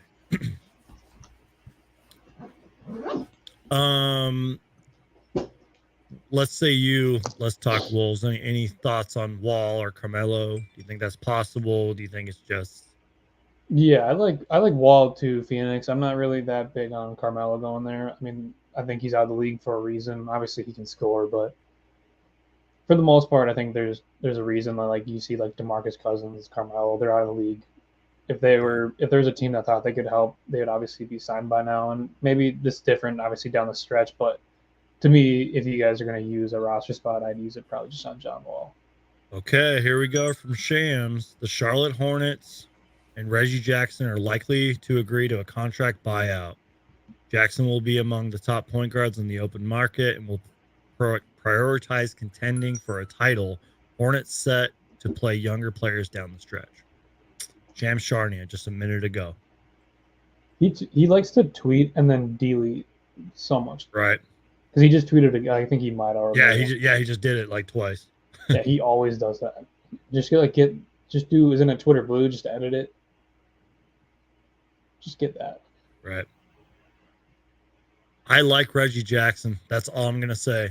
The dude 10 times better than doing John Wall, because John Wall doesn't play that much. He is a bucket. I cannot say that enough, y'all. Reggie Jackson can hoop. He can score. He's got experience. He's fast. Whew. Go get him, Suns. Go get him. I'm sure he's probably going to be very wanted, as Shams pointed out. Go get him. I'm curious to see where he might go from here, because the big one was obviously Miami, but Miami didn't move Kyle Lowry, which I'm kind of surprised. I don't think Miami even made a move, did they? I think so. Not to my, and if it did, it probably got overshadowed. Yeah, and I guess they didn't really have like that many assets to probably move, but they were trying to move Kyle Lowry for because they would obviously been the big one there. Maybe if Chicago really thinks they need a point guard pretty badly with Lonzo I'm surprised out. Chicago didn't do anything either. Yikes. They're in a weird spot. Before you joined, I was trashing them, bro. Like my friend Super Yeah. Mario Hoops, man. He big Bulls fan, and it's bad in Chicago, bro. I would, and obviously I like Zach LaVine, but I think he's a little overrated. I think he's probably a top 5 worst NBA, because I don't think he was in Minnesota. Like, he was fun to watch, but he doesn't really bring much to the table other than his scoring. And there's a reason the Bulls and even the Wolves have always just been kind of mediocre when he was on their teams. DeMar DeRozan is their best player, and I think that's a pretty easy call to me. And he doesn't play that much. His knees already kind of been bothering him this year. If I was them, I would have moved him. But obviously, I would probably do that in the offseason. I probably wouldn't trade him mid-season. I agree with that. Yeah. I have always thought Zach was a little overrated.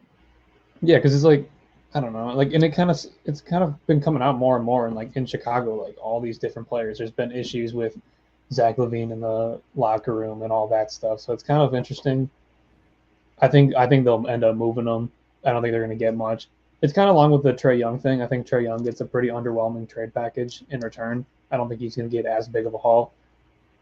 I don't know if you guys saw. Did you guys see the player vote for the All-Star game? How Trae Young was voted like 12th amongst guards, amongst players. It's like even the players aren't really that big on him. Like if he's voted 12th amongst players, like that says a lot. Mm-hmm.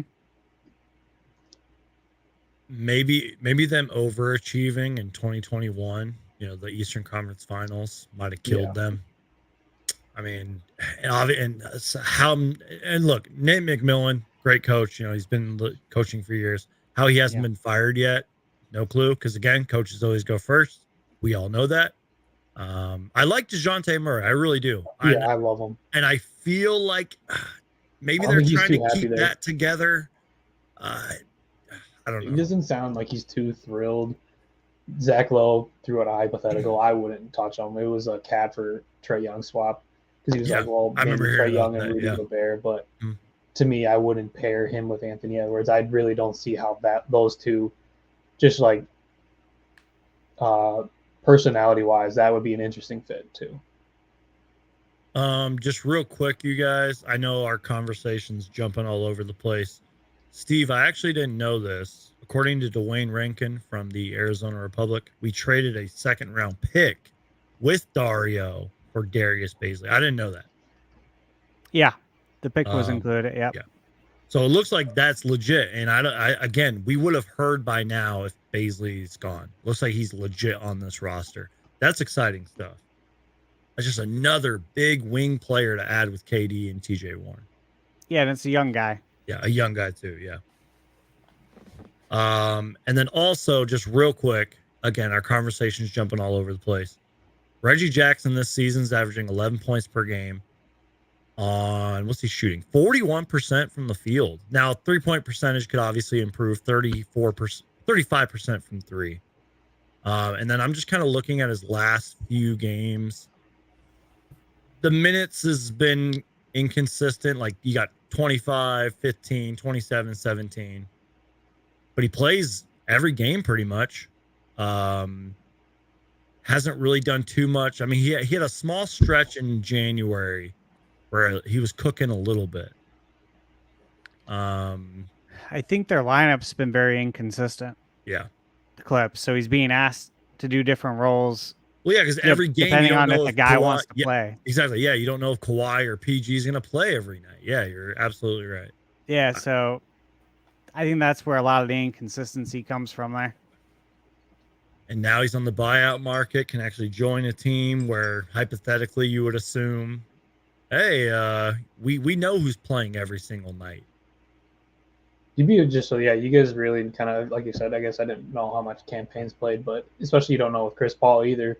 He's missed a lot of games, so you really do kind of need that backup kind of option there too. And he can come in and spot start so many games for you guys as well. Just real quick, guys, did we want to look? I know I had it up earlier. Did we want to look at the Suns schedule? Because I know we were talking about strength of schedule and all that.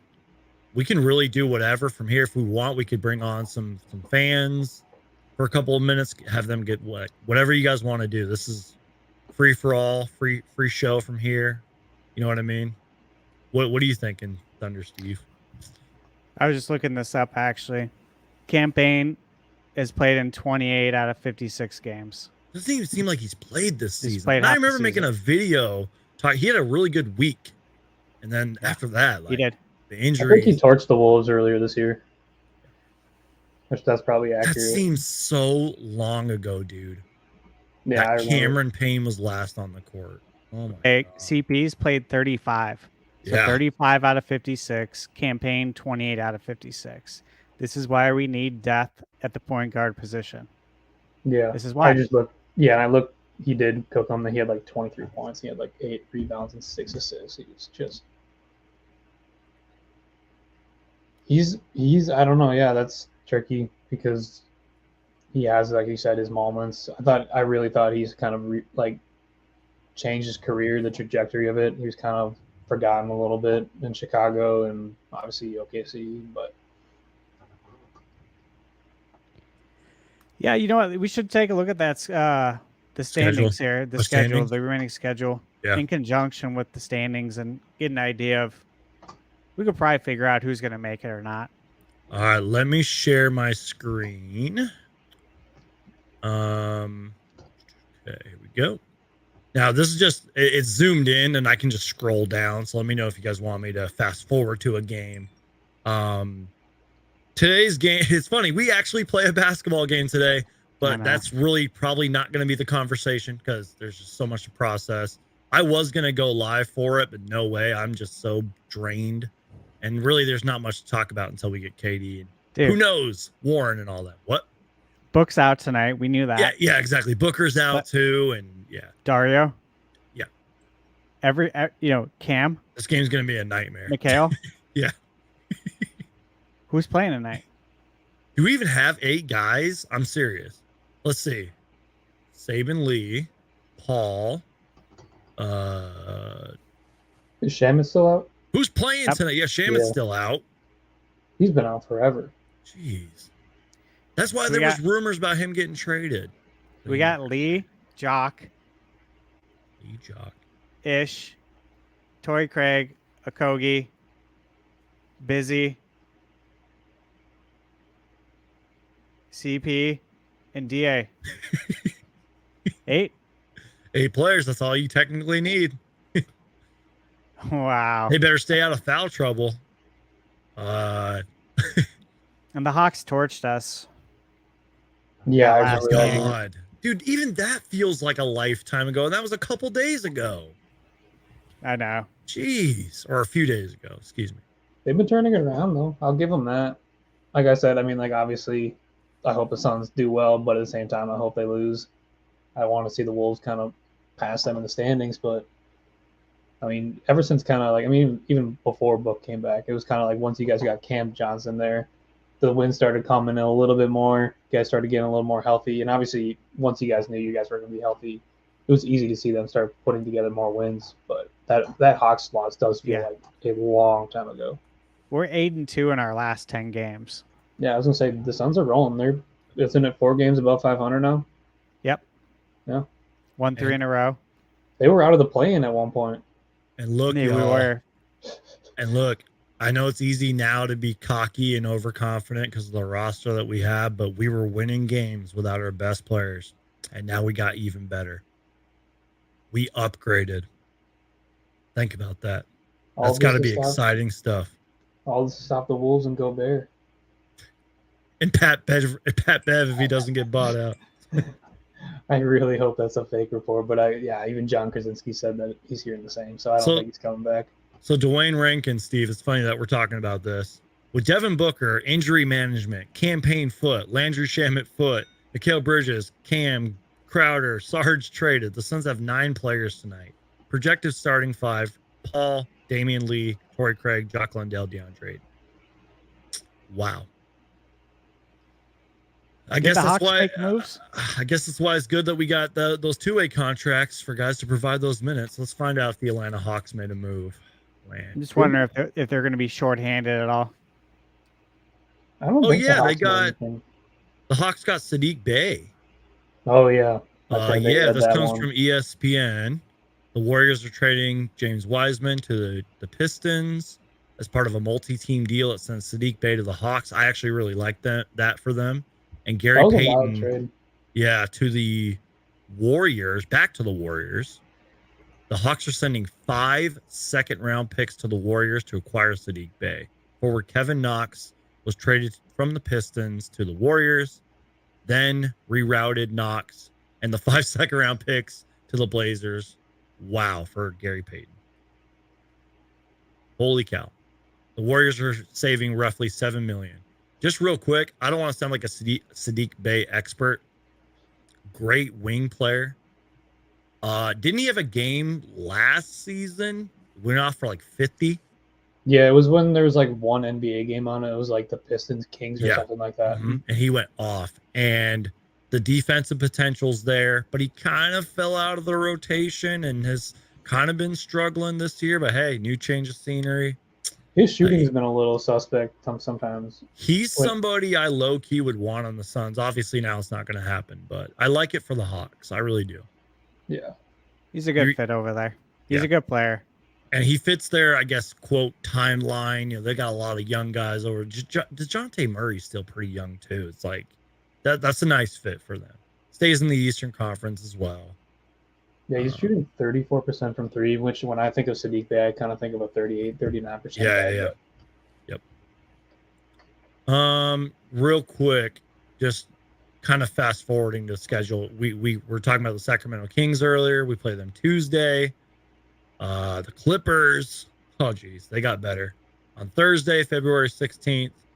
And then that's All-Star break, gentlemen. And then there's a few days off after that. There's like, which is good. I mean, the Thunder are going to be a tough one too. If you guys come back a little, kind of on the vacation vibe, that's not really a game you kind of just push over. That's not an easy win. They've been playing great, so that'll be an interesting one coming right out of the break. That's what I was saying, dude. I'm like, that wouldn't surprise me either if that was Kevin Durant's first game. I mean, that'd be a nice little homecoming and all that. Yeah. Although I think that game's in Arizona, if I'm correct. But the way I look at it, All-Star break's going to be really good. Even if Booker is an injury replacement, it's just more time for KD to get settled in. And Warren and Bazley. That'd be this is going to be a great time for the Suns to kind of get healthy, give them a little off their feet a little bit there. For the entire NBA, too. I know that some of these guys are going to be busy with All-Star weekend, but still, you got like 5 days off after that. Yeah. The Wolves desperately need it. Teams might actually be able to practice, which you would think they practice a lot in the season, and they don't. Yeah, and with Monty all these Williams trades, has talked about that. Yeah.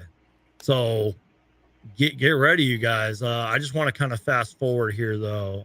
Let's see. The Bucks, Sunday, February 26th, 11 a.m. Any thoughts on that Bucks game? That's going to be a fun one. Yeah. Ton of fun. ABC game. Yep. Sunday game. No football. Sunday. Yeah, dude. That's going to be a great game. That's going to be exciting. Obviously, we're going to be playing against Jay. On top of that, it's not just a finals rematch from 2 years ago. It's Jay Crowder versus Suns now Crowder. Again. That's a good point. I'm hoping KD's healthy by then and can play, because that'd be amazing script writing right there. Dallas, March 5th. That's another Sunday early game. That's definitely going to be on national TV. That'll be a hot one. Yeah, that's on ABC, and it's in Dallas. It'll be interesting. Obviously, we have Kyrie now over there. Couple games later against the OKC Thunder again. Feels like we play them The Kings are really good. March 11th, and we play the Warriors, then the Bucks. Oh my God.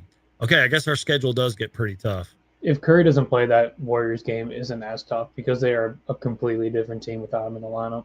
Oh yeah. Oh, I forgot about that. Yeah, he's out for At who least knows a how month. long. Yeah. Yeah. Draymond Kurt Green, I tried to listened to his downplay it. podcast, and he said it was kind of like it's a pain management injury, is what he heard. And dude, he was just coming back from that shoulder injury, man. So yeah. So who knows? I mean, I've seen reports saying obviously Monk, but I'm assuming KD, or at least Draymond, kind of knows what's going on a little bit more. Right. But yeah, that'll be interesting. Then you got the Magic, a young upstart team, very athletic, fast break team. Then the Thunder again. Then you got the Lakers Wednesday, March 22nd. They got better. Sacramento Kings again. Then Philly. Then Jazz aren't as good. Then we got the Timberwolves. I'm going to be live with you.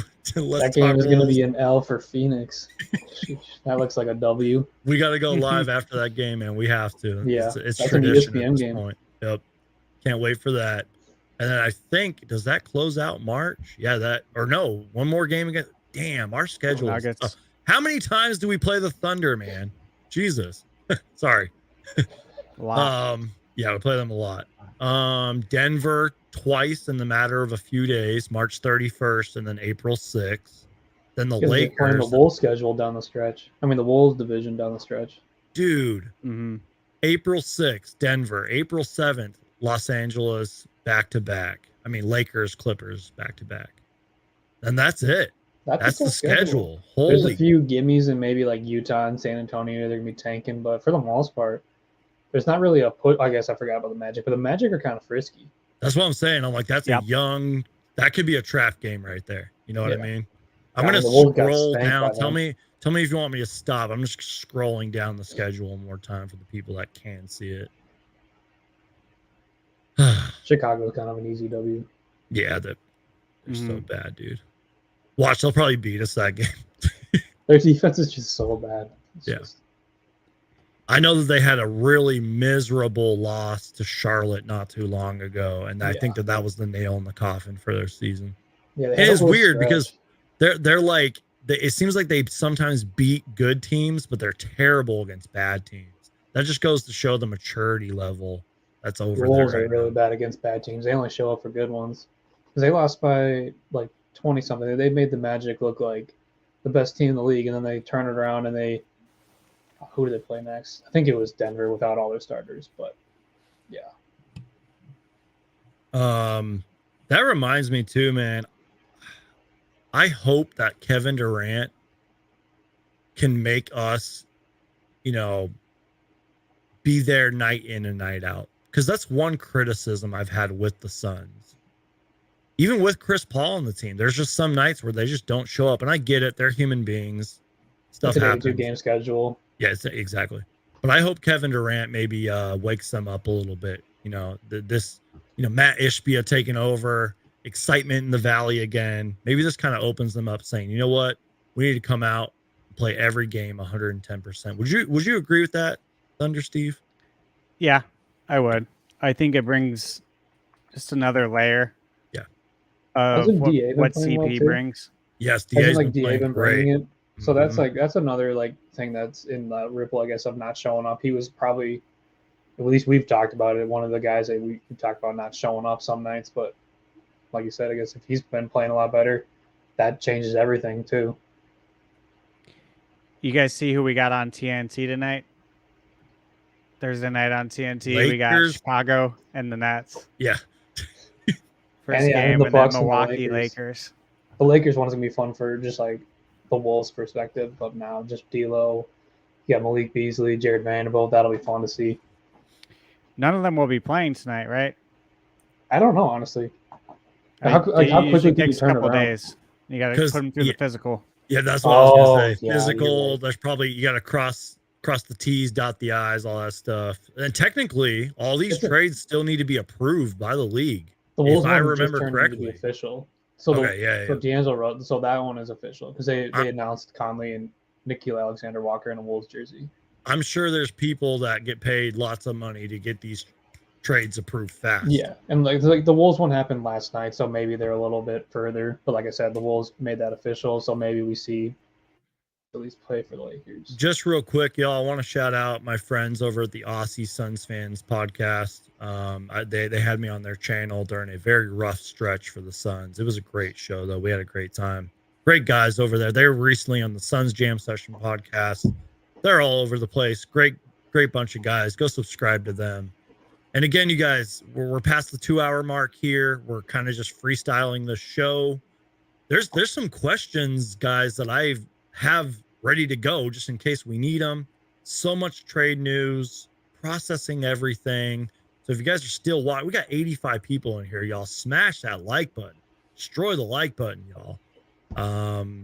Again, I mean, you guys are welcome to come and go as you please. DJ Ocho's back in here as well. And maybe we'll open up the line, if you will, get some people on here to talk for a couple of minutes. So yeah, freestyle, y'all. It's pretty much open floor. Did you get that screenshot I sent you? Pick why on your phone? Yeah, I didn't understand. I didn't understand it though. So that's why I was like, all right, let me get on when I get to the studio. I'm here in the studio now. So the Suns they're literally second in the betting lines right now. They're plus 450. So usually at the beginning of the season, I put a bet down. I didn't this year, forgot. So I just did it. So I am throwing down $100. The Suns will win it to win back 450. Damn. That should not be happening right now. Like, I know you don't know much about betting. I know, Steve, do you know quite a bit about betting? Mm-hmm. That line should be lower. Like, that should be. Yeah. It's still high, which I don't know if I use. So I can't use. I love FanDuel, and I can use it in Arizona when I go down there, but I can't use it over here in Nevada, which is stupid. So I got to use William Hill, which is what we have out here. Besides all the other ones, Westgate, MGM, and all that. But I mean, I've had William Hill. So when I saw 450, I was like, "This is wrong. This should not be." And I was like, "All right, let me just try it. Let me put $100." It went through, and I have it right there. Nice. It's a good bet. It's a really good bet if the Suns win. Yeah. I have 15 on the Wolves to win the championship for like 500. Whose odds do you like more? Now I like my odds. I mean, 100. I like your odds way more too. 100 to win 450s. Yo, I'd take the Suns odds over that any day. Yeah. So that's why I sent it to you. I was in line at Dutch, and I was like, hey, you guys were talking about betting, and you said you didn't know about betting. So I was like, let me look at the line real fast, because I tried to do it last night and it wouldn't let me. I mean, I don't know. I'm opening up the Superbook Westgate app that I have too. Let me see what they have the Suns at line wise, because that's what everybody goes off of. Is who's still like number 1 and 2? What was that? Who's 1 and 2 for sport books? Just like, yeah, I guess like who's the favorite that you're who is like, I guess. Well, I mean, Westgate is like the big sports book here in town. They're pretty, they have the biggest one. So on Westgate, the Suns are 450 as well. Plus 450. Plus 450. Hold on, it gets ridiculous now. If I send you a screenshot, can you put this up on the thing? Okay. Let me take a good screenshot here. I'm not going to show you how much money I have in there, not to brag. I mean, I don't have much, but just saying. This is like right now. Twitter? You want it through Twitter? Oh, sorry. I was totally on mute that whole time. I didn't even know what was going on. I'm gonna send it through Twitter. Is that cool? Yeah, send it through Twitter. I'm losing it over here, man. We're all losing it, man. Real quick, I'm just gonna bring on Gavin from the Aussie Suns Fan podcast. Gavin, can you hear me good, sir? How are we going, gents?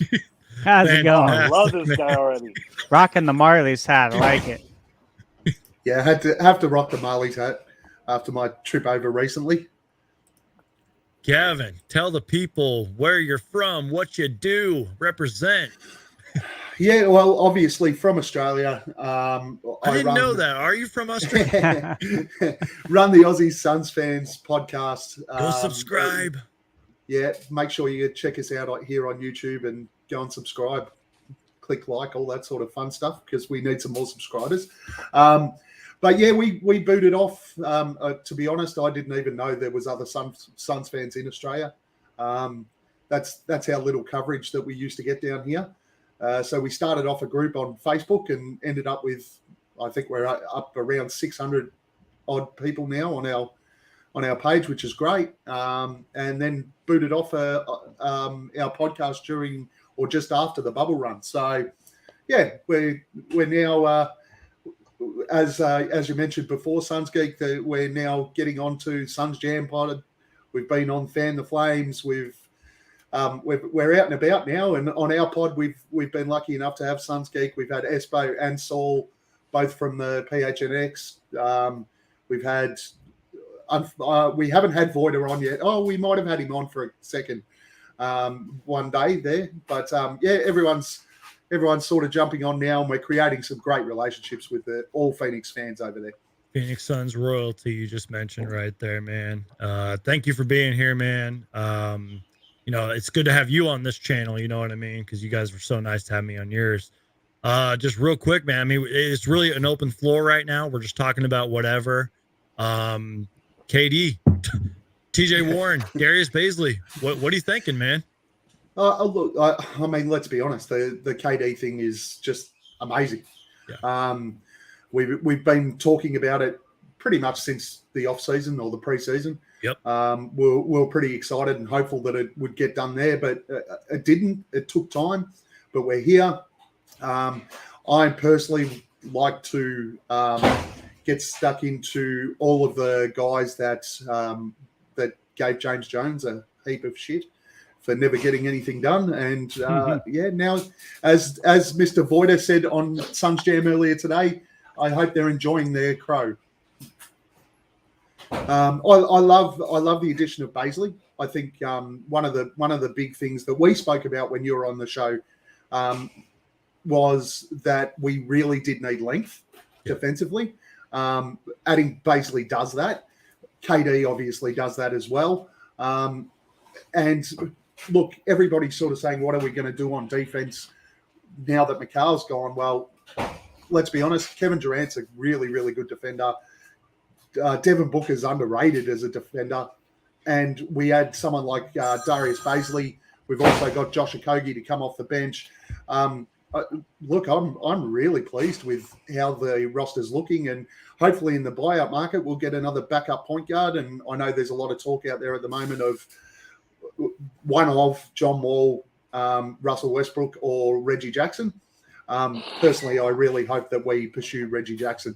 Terrence Ross is becoming available as well. Mike Scotto reporting that from Hoops Hype. I think what we'll see is that I know we can sign two guys with the cap space that we have, but I don't think we will. I think we'll upgrade Ish and then sign one off the buyout. Sorry, DJOcho, I'm pulling up your picture, but Twitter's. Oh no! You're good. Now. You're good. You let my brother from down under take over right now. You're good. You're good because I'm gonna put it on mute right now when I have to go on air. Just to, if you guys see me talking to this mic going all crazy, don't think I'm trying to talk to you because I'm not using this mic right now. We also got Casey backstage too. I think I can bring him on. I don't think there's a limit to my knowledge. You got 10. 10 is the limit. Yeah. That's what I was thinking too. Casey, can you hear us, good sir? Yeah, can you hear me? Man? I had to put it on for you guys. So this is a party here, man. This is a trade deadline party. How you doing, man? Long time no talk from. I know, man. A few hours ago. I know, man. It's been so long. Are you guys doing? Are you guys doing all right? By the way, you guys are. We were up pretty late last night, so that's what I was gonna say, right? Gavin. we were up late last night, and we went live for 4 hours. Dutch Bros, nice. I got the energy drink.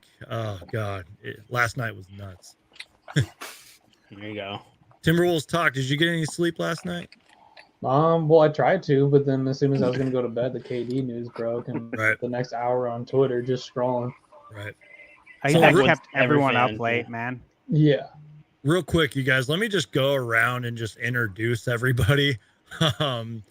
First off, we've been live for over 2 hours now. Hulk, smash that like button, subscribe. I'm here with one of my friends, Thunder Steve, 85 gaming channel, streamer. Link is in the description. All that stuff is linked. Go subscribe. Get him some subscribers to his YouTube channel. He's streaming for hours and hours. That's an understatement. Follow him on Twitter and all that good stuff. Instagram. Live with Timberwolves Talk. Let's Talk Wolves. I like to always put that together. You are just a Timberwolves fan. I call you my Timberwolves insider. And you're just a good dude too, man. I like talking basketball with you. Appreciate it. Tell the people where they can follow you on Twitter and your website. Yeah. Website is just Let's Talk Minnesota Sports, just covering, Twins, Timberwolves, Wild, Vikings, etc. Then the username is just Let's Talk Wolves. Just kind of pretty, I guess, Let's Talk underscore Wolves. I'll make sure to tag everybody on Twitter later. Casey, NBA Uni Tracker. Tell the people where they can find you and what you do. Well, I do loosely run NBA Uni Tracker right now. I've kind of fallen off from that. I have my own personal account where I design jerseys. I've been trying to work on my graphic game a little bit. If you've heard of me, you've probably seen a big jersey leak from February last year of like the new City Edition jerseys. I posted that. If you've seen that, Twitter, Instagram, all that stuff, you can find me there. And I also do YouTube as well. I just shared myself. Yeah, no, I'm here. Uh-oh. It's like doubled. Well, I do run two accounts, so. Let me. Hold on, y'all. How about now? Okay. I'm muting everybody. Are we still getting an echo? No. Technical difficulties. I don't know what happened there. Hey, we're good? Can you hear me? Yeah, we're good. Cool. Gavin, I know that you just introduced yourself, but do it again. Tell the people where they can find you. Yeah, Aussie Suns fans on Twitter and on YouTube. Check us out, subscribe, follow us on Twitter. We'll get in there and put our Australian opinions. We try to talk Suns basketball with an Australian slant. We've got a great crew that run the podcast, and yeah. But thanks for having me on. I actually have to shoot off. It's 8:20 in the morning here. That's okay. I understand. I got to get the kids to school. Yeah, just real quick, man. Again, anytime you want to get on, I'd love to have you and the guys on, do our show kind of like we did on your channel. So thank you for being here, man. Thank you for your insight as well. Of course, appreciate man. Have a you good rest of your day. Yep. Nice to meet all you guys. All right, man. I'll make sure to tag everybody on Twitter later. Y'all can follow each other. Awesome. Take care, brother. Thanks, man. And now, last but not least, I don't know if you can hear me. I don't know if you're working. DJOcho. Tell the people what you do, where they can find you, and then we'll continue on with the show here. I'm a radio DJ. Today. There you go. You guys can see a little bit. So. Yep. Radio DJ here in Vegas and in Phoenix. I'm actually live in Phoenix and in Vegas right now. San Antonio as well. Houston, Dallas, Chicago. Where else? Miami. The real DJ Ocho. Pretty much simple how it is. Yeah, man, it's real cool to, I know with Geek over here, when he first started this, at first I was like, you sure you can do this? And yeah, man, I did, dude. I support you, man. I'll always have your back. And I remember we used to do, was it still on YouTube or was it on Google something? Was it Google something? It wasn't YouTube, was it? Okay. It was Google Plus. It was when Google Plus took over. Oh my God. Back then, you used to have to connect your Google Plus account to go live. Yep. That's probably why StreamYard and all these great streaming services exist now, because they pretty much punched that in the face. But that was back then. That was when we had Gerald Green, arguably one of my all-time favorite Phoenix Suns So ever. we would literally go watch the games at Uncle Sam's. Remember? Get drunk off their cheap beer. dude, let's leave like at the fourth quarter with like 5 minutes. All right, man, I'll drop you off home. We'd go do this. So it's kind of there in the beginning of your channel. Yep. And you've done great, man. I'm happy for you. And just whenever I have the chance to jump on or check your videos out, I'll do that. You know, in past 72 hours have been crazy for everybody. This is a historic day, y'all. Not a historic day, a historic week. Matt Ishbia. Matt Ishbia, all the trades happening, everything going around the valley right now. Kevin fucking Durant. Kevin Durant is a Phoenix Sun. Yeah, I think it's time you play the video right now. Just one more time. Just one more. Holy crap, you guys! Kevin Durant is coming to the Phoenix Suns. It's 150% guaranteed. Kevin Durant is coming to the Phoenix Suns. Yes. I think you should do a new one where Kevin Durant is a Phoenix Sun, so fuck you. But y'all doubted us. So yeah, the real DJ Ocho. I'm on the radio. Been DJing since I was 13. I also actually MC the NBA Summer League in the summer out here in Vegas. So one of the encore MCs and DJ'd the championship game as well. So I'm around the NBA as much as I can, trying to get my foot in the door somehow, anywhere with them. Brandon's been out here for a couple summer leagues to check it out, and pretty fun stuff, right?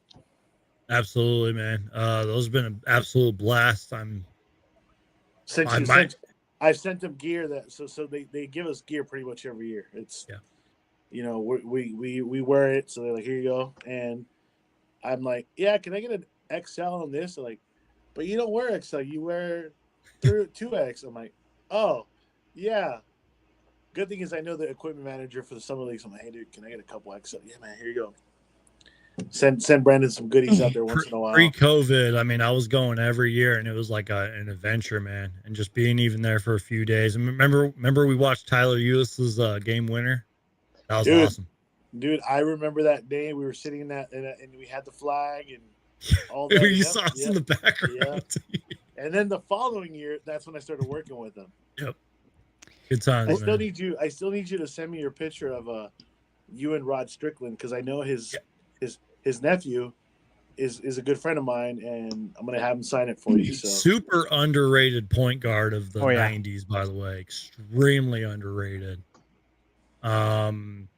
Just real quick, you guys, just so you know, nothing news crazy worthy here, but the Pacers are waiving center Serge Ibaka, buyout market. And then Dave King, a bright side of the sun, made a good point here. I would say the Suns are going to be really shorthanded tonight, but it won't be any worse than what we've seen the past couple of months. Exactly. That's safe to say. I mean, just sit DA, just sit them all. Just play with 5 guys, let them play for fun.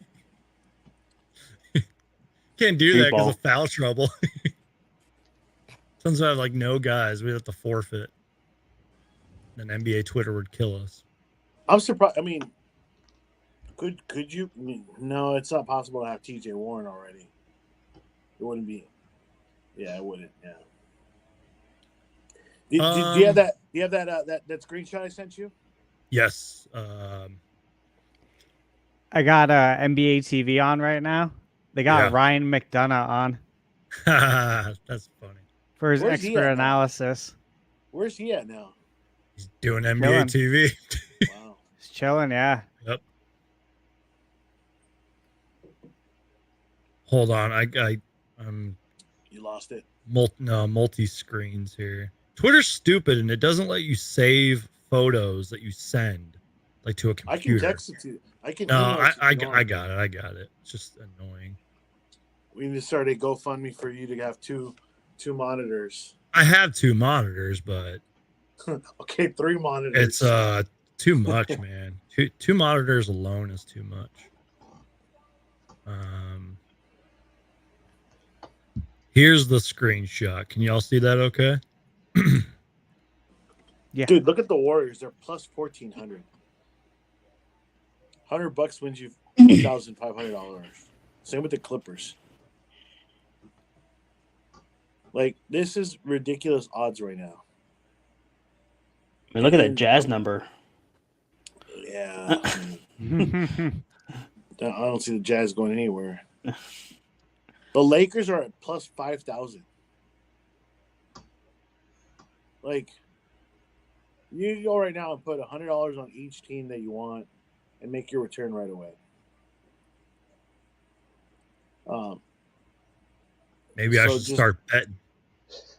You should, man. I mean, it's a slippery slope. I wouldn't do it. I know. I'm like, I don't even want to try it, dude.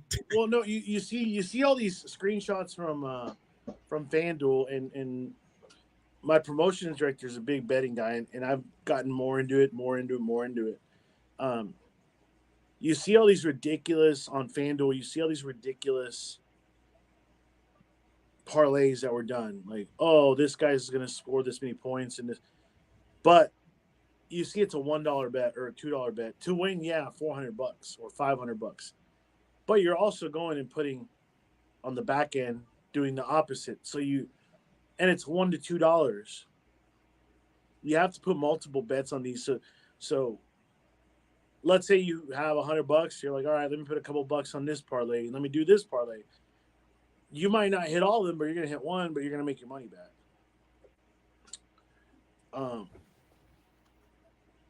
I don't know. With my luck, I'd probably put money in, and even if I win, I'd still end up owing money in with my luck. So, Steve, I don't know. What do you think of these odds? I mean, they haven't changed as of yet. I mean, your theory works. It does. You could put money on each one of them and make your return.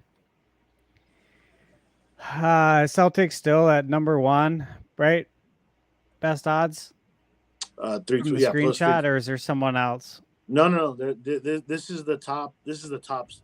I mean, I took it from just the screenshot here, but let me see if I'm able to pull out the bottom. But I don't think. So hypothetically, they have us plus 300, plus 450, or minus 300 better though than the Nuggets to make it to the NBA Finals, essentially. Yep. I'm surprised. And only 125 separates us from the Celtics in winning it all. Pelicans are plus 5,000. And then from then on, it just gets crazy. Yeah, it's interesting for sure. I got to assume these lines were just adjusted maybe overnight or just at noon with the deadline expiring, because I mean, I look at this now and everything below the Jazz, I'm not even taking a screenshot, but everything below from the Jazz down is just stupid numbers. Jazz at plus 100,000, Bulls at plus 15,000, Timberwolves plus 20,000. I mean, Hornets are plus 1 million. I'd be curious to know what we were before KD, just so we know the differential. You know what's funny is I didn't take a screenshot. That would have been great. That would have been good. It would have been fun to know, but yeah. Well, I think I saw somebody said we were 9th to win. It wasn't too bad. Yeah, it wasn't bad at all. Yeah, we were still in the top 10. I do recall that. Clippers at 1,400, so they're not very high on the Clips or the Warriors, both at 1,400. Yeah. It seems they're going all in on Nuggets and Suns for the West. Nuggets, Suns, and Mavericks. Where are the Mavs at? Not even the Mavericks. The Suns just look to be about like 1,900 before the deal. No. Well, it says on Sports Betting Dominoes was 1,900 to win, and then KD boosts down to 425, which isn't completely accurate to what you have here, but wow, that's huge. This is the Superbook, the Westgate Superbook that I'm looking at.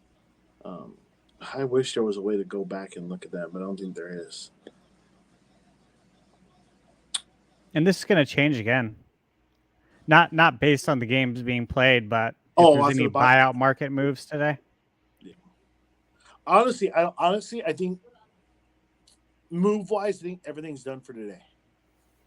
Buyout wise, guys are going to get waived, yeah, but I don't think you're going to get anybody signing today. Probably tomorrow.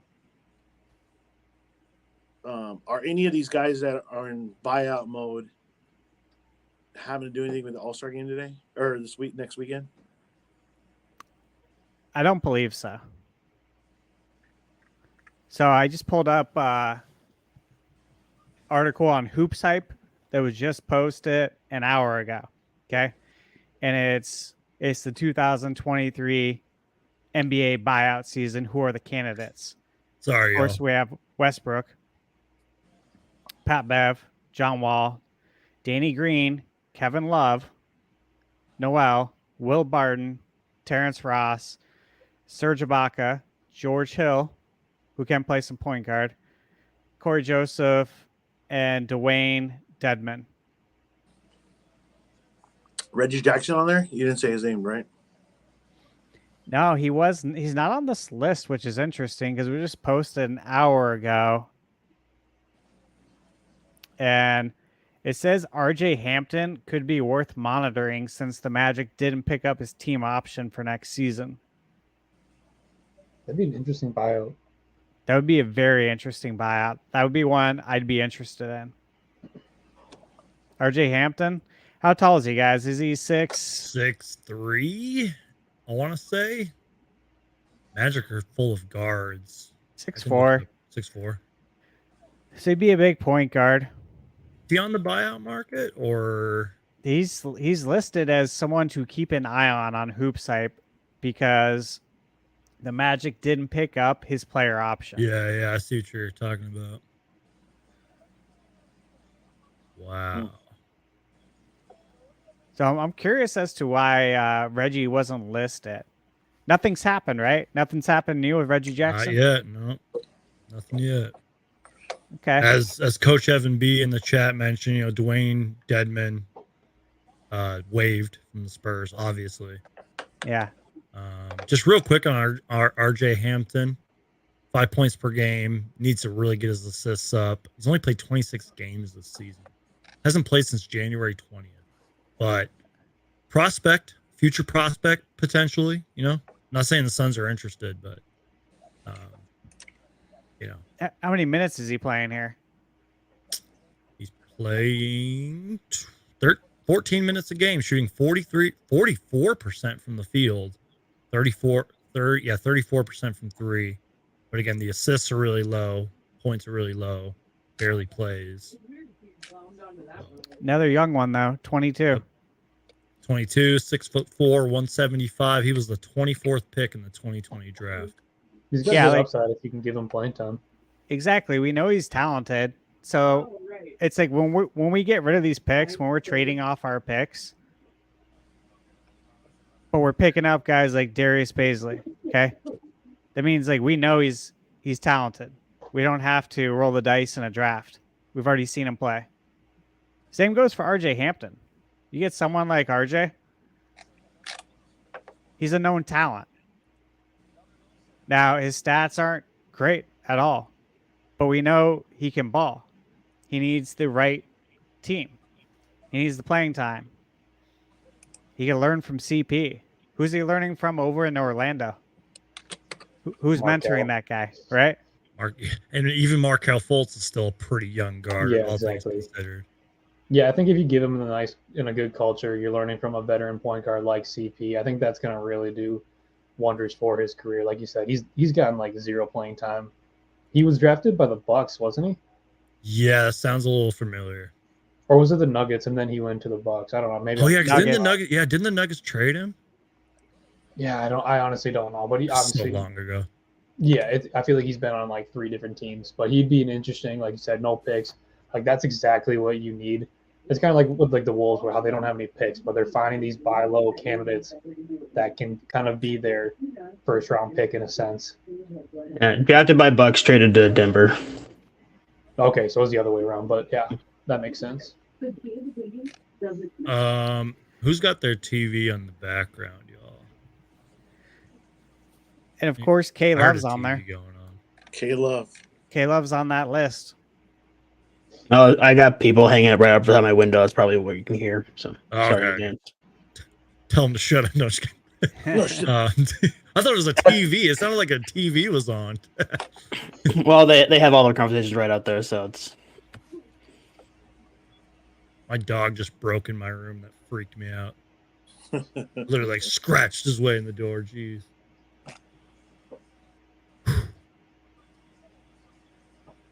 Will Barton, too. He's on the buyout last season with the Nuggets. And we know, like, as Suns fans, Will Barton's played good against us. He was averaging basically 15 a game, 5 rebounds, 4 assists, almost a steal a game, solid field goal percentage. This year, he's down to 7 points a game, but his minutes have almost been cut in half.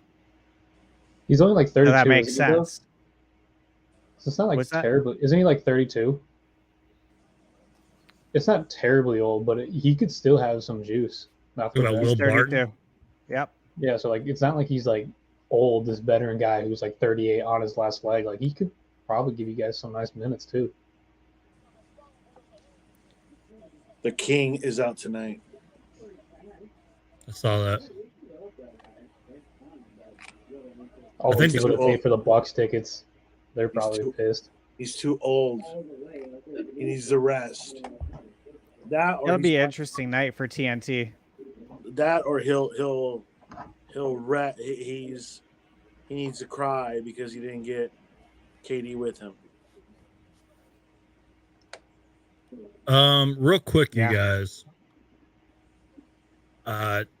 Would you guys want to talk about? I mean, because especially since we got a Timberwolves kind of insider here, would you guys want to talk about potential All-Star replacements? And real quick, I'll be right back. 2 seconds.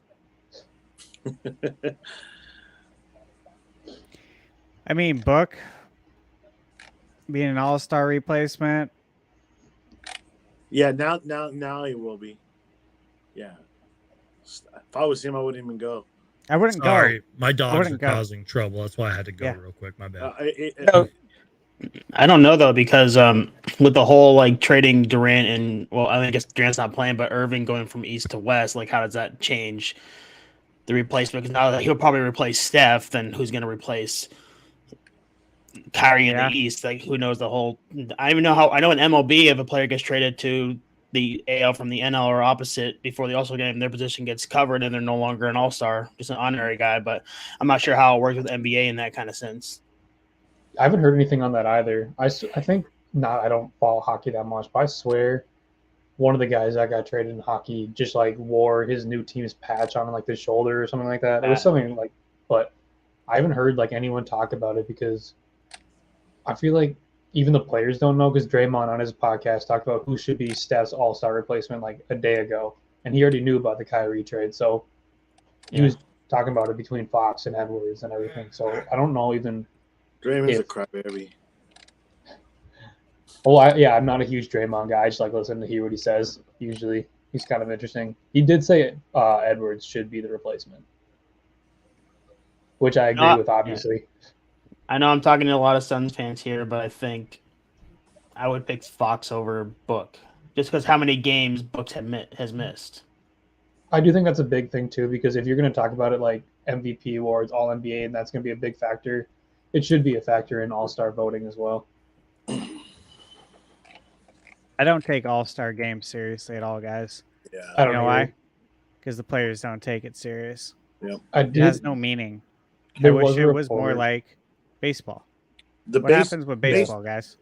Baseball's the only one that actually has meaning because whoever wins gets home field advantage for the World Series. Exactly. Put something on the line. Yeah, I mean, I get having home court advantage in the finals is great, but that's why you earn the number 1 seed. Yeah. I was gonna ask you guys, like, do you prefer it if it was like the All-Star wins home field or the first seed? Yeah, I don't. It's tough Honestly, because now they did the draft, so like you have guys on different. Yeah. So that's the other part of it. It's like Yeah. if then you would have to take away the draft, and I think the NBA likes the draft. I get what Steven's saying, because there's really no meaning to the All-Star game if you do that. If you pick guys on different teams, Yeah. you're just watching a glorified pickup game. Yeah. Yeah. Exactly. I'm not interested. Now, if you do, so this is actually kind of cool. I mean, I didn't get to go to the Pro Bowl here in Vegas, but I watched it. I was like, do I really want to watch this? And I'm like, there's nothing really going on, so I watched it. They actually did it kind of cool. Was they did these games and they accumulated points, and the winner won. So they did like skills challenge, which you could do that on the Saturday night. Use those as points. But they also did like they did 3 mini flag football games. So you could do maybe like the Big 3 style on Sunday.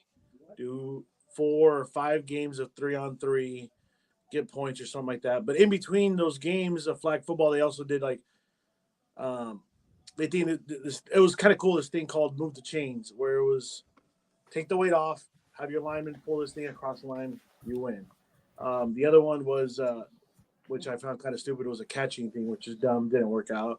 Hopefully they don't do it for next year. But they had dodgeball too, was another thing. I think doing that type of stuff is kind of fun instead of just playing a glorified pickup game that goes into 180 points. And yeah. Like the NBA changed the structure of the All-Star game because viewership is down. It is. Yeah. Statistically, it's down. People don't really care. So they changed it to where like, oh, it's Team LeBron and Giannis. And I think it's been that for like the last 3, 4, 5 years. I don't care. You had Katie in there a few years. I remember that. So yeah, you had Katie in there too. Yeah. But no one I cares think the about only that. part about that was enjoyable was watching the actual draft on TNT when they brought them on. Like that was amusing. I did enjoy that aspect, but as far as the game goes, and not even that, but like guys, I mean, I grew up watching All-Star Weekend. It was very exciting. It was different in the 90s. Guys actually competed against each other. And 2000s. Yeah, and the 2000s. But I think up until the Blake Griffin dunk, the dunk contest was good. Yeah, that was a great one. Yeah, when he jumped over the Kia, if I recall. Can't forget about Aaron Gordon and Zach LaVine, though. Oh, Zach LaVine. That's arguably one of the greatest dunk contests of all time. But I get your point. Fun. It was like that gap of Blake Griffin to the Zach LaVine dunk contest. But the NBA does stuff that doesn't make sense. For instance, why was Cam Johnson not in the 3-point shootout last year? Facts. And I don't want to hear the logistical BS that the NBA comes up with. Guys fly everywhere. You make billions of dollars. You're getting tons of money from China. I don't want to hear it. You have the money to do this. Because so why did he not play? Like Arizona. Right. NBA. Why is Courtney not in the 3-point shootout? Doesn't he have the best 3-point shooting percentage? But you're not in the 3-point shootout? Wait, you know what I'm saying? KCP. Who? Oh, we're talking about Damian Lee? Damian, yeah. Yeah, Damian Lee, yeah. Right. Now let me But you know what I'm saying? Why is he not in it? Let me put this scenario. You have the G League. Why not do a G League versus NBA All-Star game? Oh, because they could get hurt. Because they're afraid that the All-Stars could get hurt, and that's going to hurt ticket sales. But, yeah, you're still playing the game half-ass. Yeah. Well, their way around it kind of is they put now the draft is before the game, so now it's gonna be like so people tune in just to see the draft, and that's I think their way of now. I'm telling you, I think All-Star Weekend needs to do kind of what's similar to what the NFL did. You just do these. They call them the Pro Bowl games. Do the NBA All-Star games where it's others see your players in a different atmosphere than they would normally. No, I agree because the activities are way more fun. I think like the skills challenge and all the 3-point, that's like that matters to me more than just watching the game. I remember, just like Steven was saying, I remember in the 90s, NBA All-Star Saturday. Yeah. It's the best. Dude, the best. Like it was just, what was it, 3-point and the dunk contest, right? And something else, right? Well, in the 90s, I think it was just the 3-point and dunk. That was obviously they the introduced the skills. Rising Stars Challenge in it the was mid no, 90s. it was the celebrity game after that. Oh yeah, and they actually got celebrities that you actually knew who they were. Yes. Yeah. I don't know But if that's a getting old thing, Probably. and I don't know who these people are, but Yeah, I feel like I don't know most of them. So, dude. so NBA yeah, I'll let them off Saturday the hook there. Saturday Night All Star was the best thing ever, dude. It was something to look forward to. You structured your weekend around All Star Weekend because it was an exciting thing. Facts. And the like, game don't get me wrong, I'm still sort of excited, but just and the game was actually competitive too. Some of these guys actually played. do you guys think they should bring back horse? Yeah, I think horse would actually be fun, especially when you got guys like Steph Curry, who can shoot from anywhere in the gym. Because he's not the only one who can. There's other guys who can. Yeah, don't do it in game. Didn't Katie go back to back? That's what I was gonna say. Who won the very first and second ever? I think it was competition? I think it was Katie. I'm gonna look this up actually. So that's what I'm talking about. Like, sorry guys. Like, no. So that's what I'm talking about. Like, is you could do stuff like that. Like, incorporate, like, maybe do a 3-on-3, 3 sets of 3-on-3. You know. Yeah, I'd rather watch 3-on-3. Actually, this is a good. Do a 3-on-3. Then you do so you do one game 3-on-3. You do something like horse in between that game. You play another 3-on-3 game with 3 other guys. Then you do something else, a trick shot challenge. I don't know, an alley-oop challenge, something, and then you do another 3-on-3 game. Just to change it up, you know, do something different. Yep, I think that's important. Yeah. Sorry, so they've actually done the horse 4 times. Mike Conley won the latest one. Kevin Durant won 2 in a row, and the inaugural winner was actually in 1978 with Paul Westphal. Yeah, yeah, that's right. It's like perfect. Like, oh well, that's Suns were here, so it's But yeah, they did that one year, then they stopped. Here's my other thing with All Star guys: like, make it make sense. Just make it make sense. Like, how do you get into the 3-point shootout competition? Damian Lee has the best 3-point field goal percentage in the NBA. Yet he's not invited. Make it make sense, right? Has that been confirmed? Things I'm talking about. Has that actually been announced? He said he hadn't gotten an invite. Take your and that Steph talked to him about it, and it talked to him about logistics. Take your top 7 ranking 3-point shooters in the league, put them in the contest with like a certain minimum, because I think you can't obviously, choose a guy that's shooting 1 or 2 a game. But yeah, I get what you're saying. No, top 7 in the whole league. Done. There's your 3-point contest. And I'm not a fan of the voting. Also, I'm honestly not, because I don't trust the vote. Like, who was it from I forget, from the Warriors that got voted in because of the K-pop star? Zaza. Andrew Wiggins. Oh no, Wiggins. Dude, okay, no offense to Wiggins, like, you're a fine player. You're a fine player. Okay? He had a great season last year, in all fairness. But yeah, the votes were boosted. You got into that because of that. Because you got all the votes from who follows this person. Yep. Say, come on, dude. Like, again, this is just silly. And I get it. It's for the fans, but this wasn't like for the real fans. Yep. Okay. This is for the people who follow some guy in another country. Dude, I know that Booker's had the injuries, but if Austin Reeves is above him in voting, or Booker was only like a couple 100,000 up from him, that's Austin Reeves was above him. You guys saw that, right? That goes to show the with all due respect, the youngest bandwagon Lakers, Warriors, Nets, before the KD, Kyrie stuff. It's all the big all the market kids. teams. Yeah, it's really frustrating. I piggybacked off of what Steven said. If Booker is made a replacement or a substitute, don't go. I wouldn't go. I'd be like, take your All-Star. Here you go. Rest your body. We got a long run ahead of us. And honestly, I think any Sun, if they get invited, I would say no. Booker's at the point now where it's like he's already got the All-Star on his resume. He's got 3 of them, potentially 4. And he doesn't care anymore, man. Like, yeah, it's a great honor. It's a great, he wants to win. It's a great honor. He loves it, but he doesn't care anymore, man. He's done that. He just wants to win. I will say this. I'm kind of on both sides of the fence about All-Star. I used to like revolve my whole weekend about it back in the day. I'd take the whole weekend off, go party, have fun. And don't get me wrong, I still do that, but the excitement has gone down a little. Although I will say something we are forgetting, the All-Star game has actually been pretty exciting the last couple of years. You got to admit that. Coming down to the wire, guys are playing actual defense. Yeah, like a shot last year. Yeah, but a 170 versus or what? But that was a long time ago, though. They fixed that.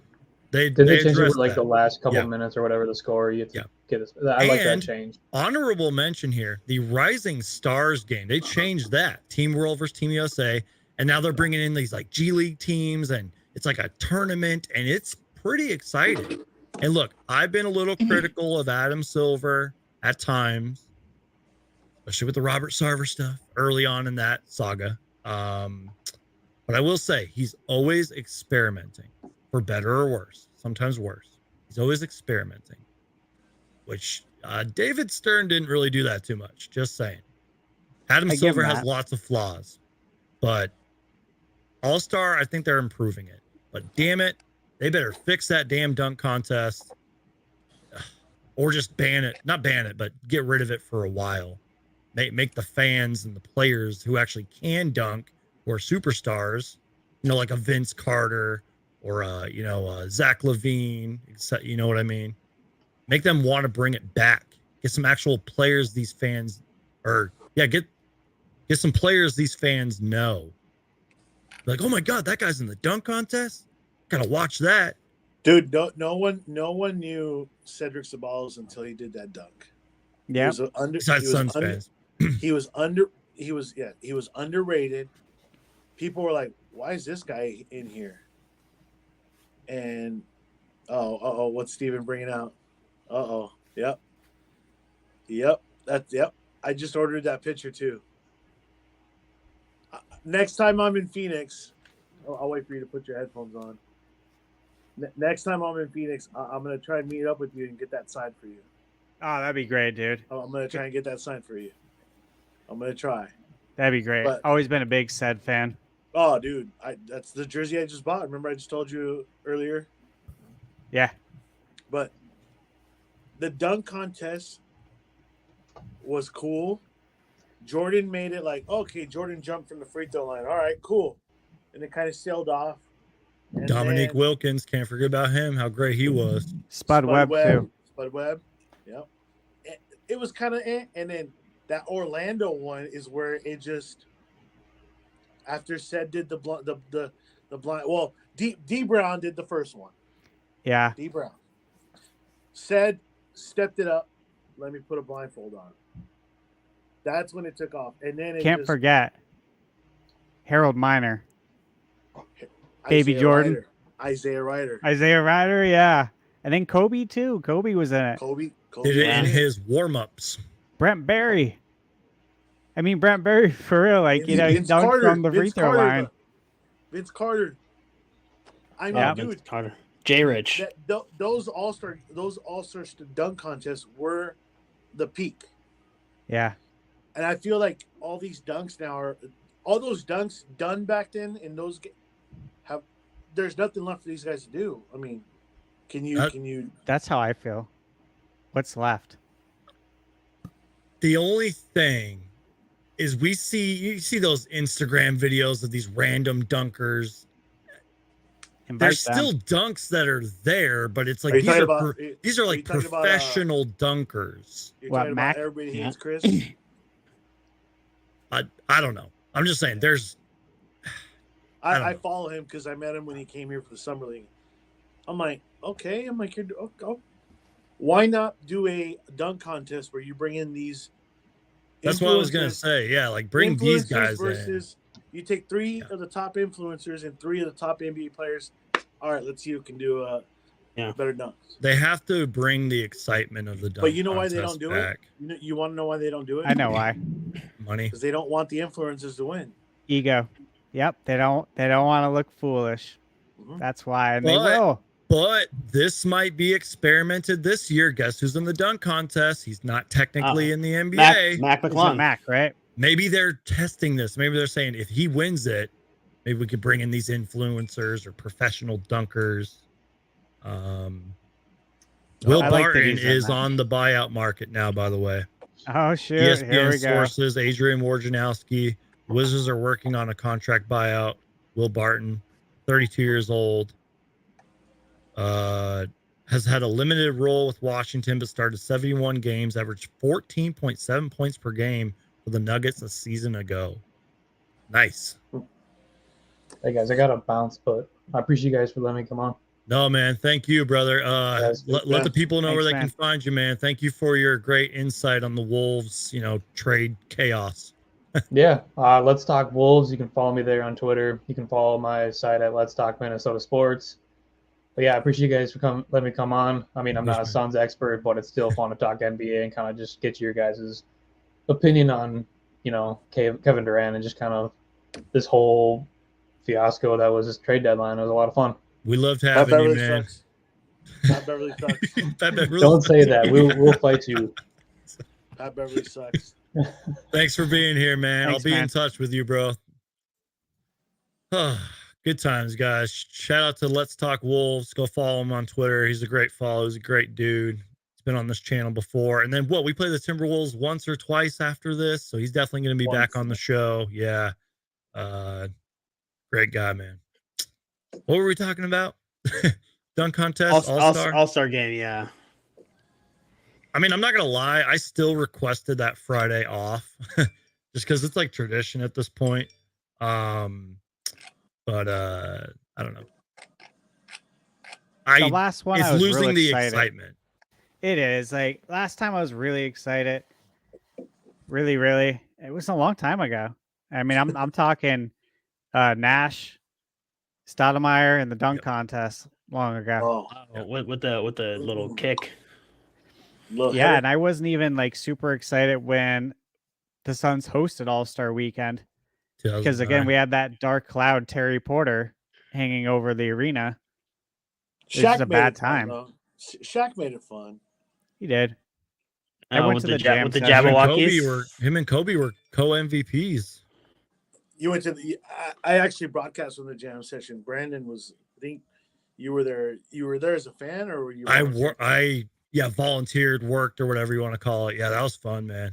I remember that. I still have that shirt in my closet. I did it with Thomas, Steve. Yeah, I saw you there. Yeah, yep. Yep. It was fun. Good times. I wish I would have took so many more photos back then. I had a camera, not like a video camera, it's a camera. I wish I would have took so many more photos. I actually met the grandson of James Naismith, the man that invented basketball. Yeah. He gave me like an autograph pic. He was the nicest guy. Wow. Man. He was just chilling cool. there. I wish I would have asked him like a gazillion questions too. I was just so young back then. I didn't know what I was doing. But he was a very nice guy. I'm gonna bounce out. I actually got to do some work here. For sure, man. For sure. But Appreciate you, bro. yeah, man. Anytime, I'm here. Always support. Especially when it's Suns basketball. I mean, I think this reignites the Suns' passion. I mean, the flame that people were having. I think that flame was put out with the Mavericks loss and the rough start to the season and the rough Sarver stuff. I think now it's back to that. We make the playoffs.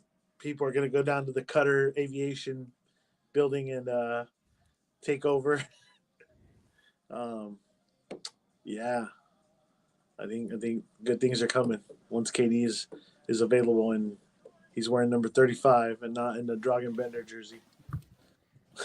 Right. Yeah, I agree. I was just gonna say, any final thoughts, y'all? I think we can probably wrap it up here. Should you want to go for another 4 hours? No. Sounds good to me. I need to actually I need to actually get some like real food in my stomach and you know, process all these trades. I kind of wanted to make a short video on Katie's jersey number, but you got to make a new one that yeah, replaces your viral video. And eventually, you should play it right now. Play right now. Eventually, I got to go to sleep for 17 hours. But you talking about this video? Holy crap, you guys! Kevin Durant is coming to the Phoenix Suns. It's 150% guaranteed. Kevin Durant is coming to the Phoenix Suns. Yes. It's a good time capsule. Send that to the Suns. Casey, any final thoughts, man? On just anything, bro? Well, I'll talk about this. I saw this going on my feed earlier today. So you know the Malik Beasley recently dated Scottie Pippen Jr.'s mom. Yeah, I think now they're teammates. Awkward. So weird. Yeah. I guess besides that, I'm doing your teams should wear their own jerseys.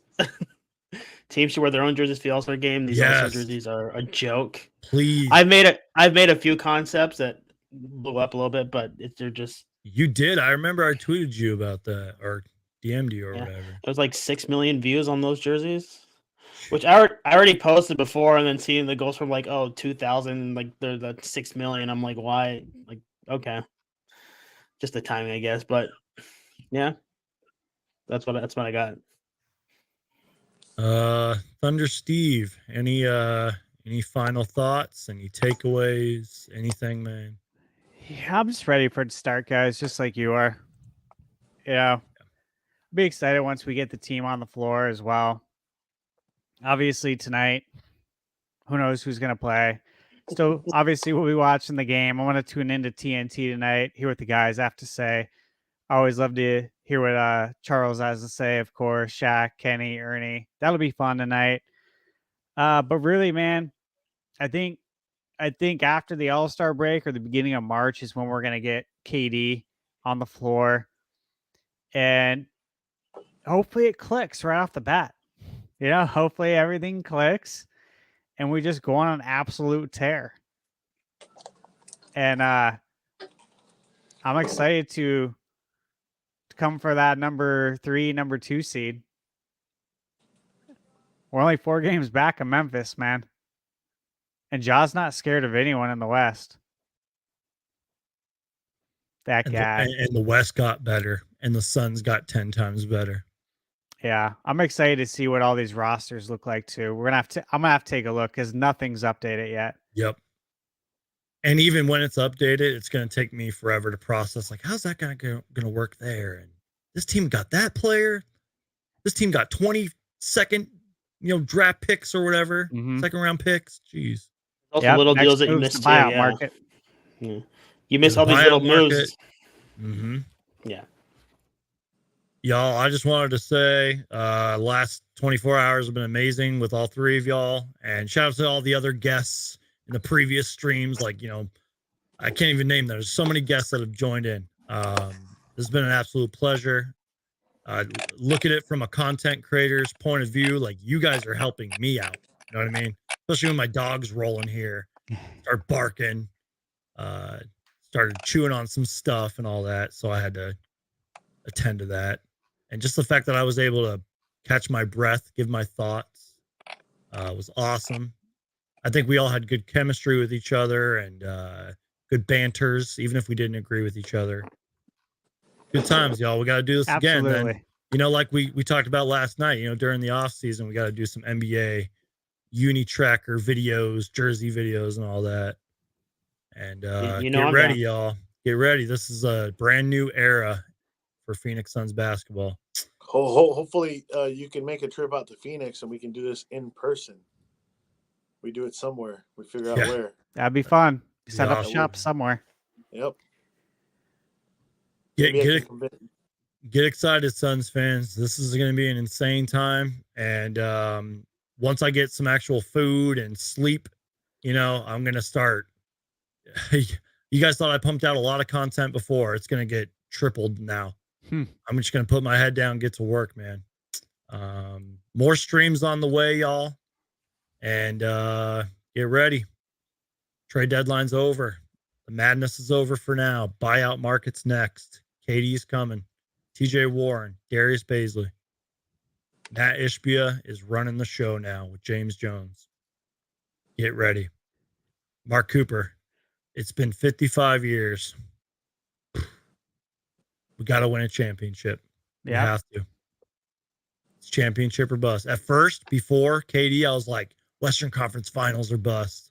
So I was telling you before I left my home to come to see you. I was saving my left arm.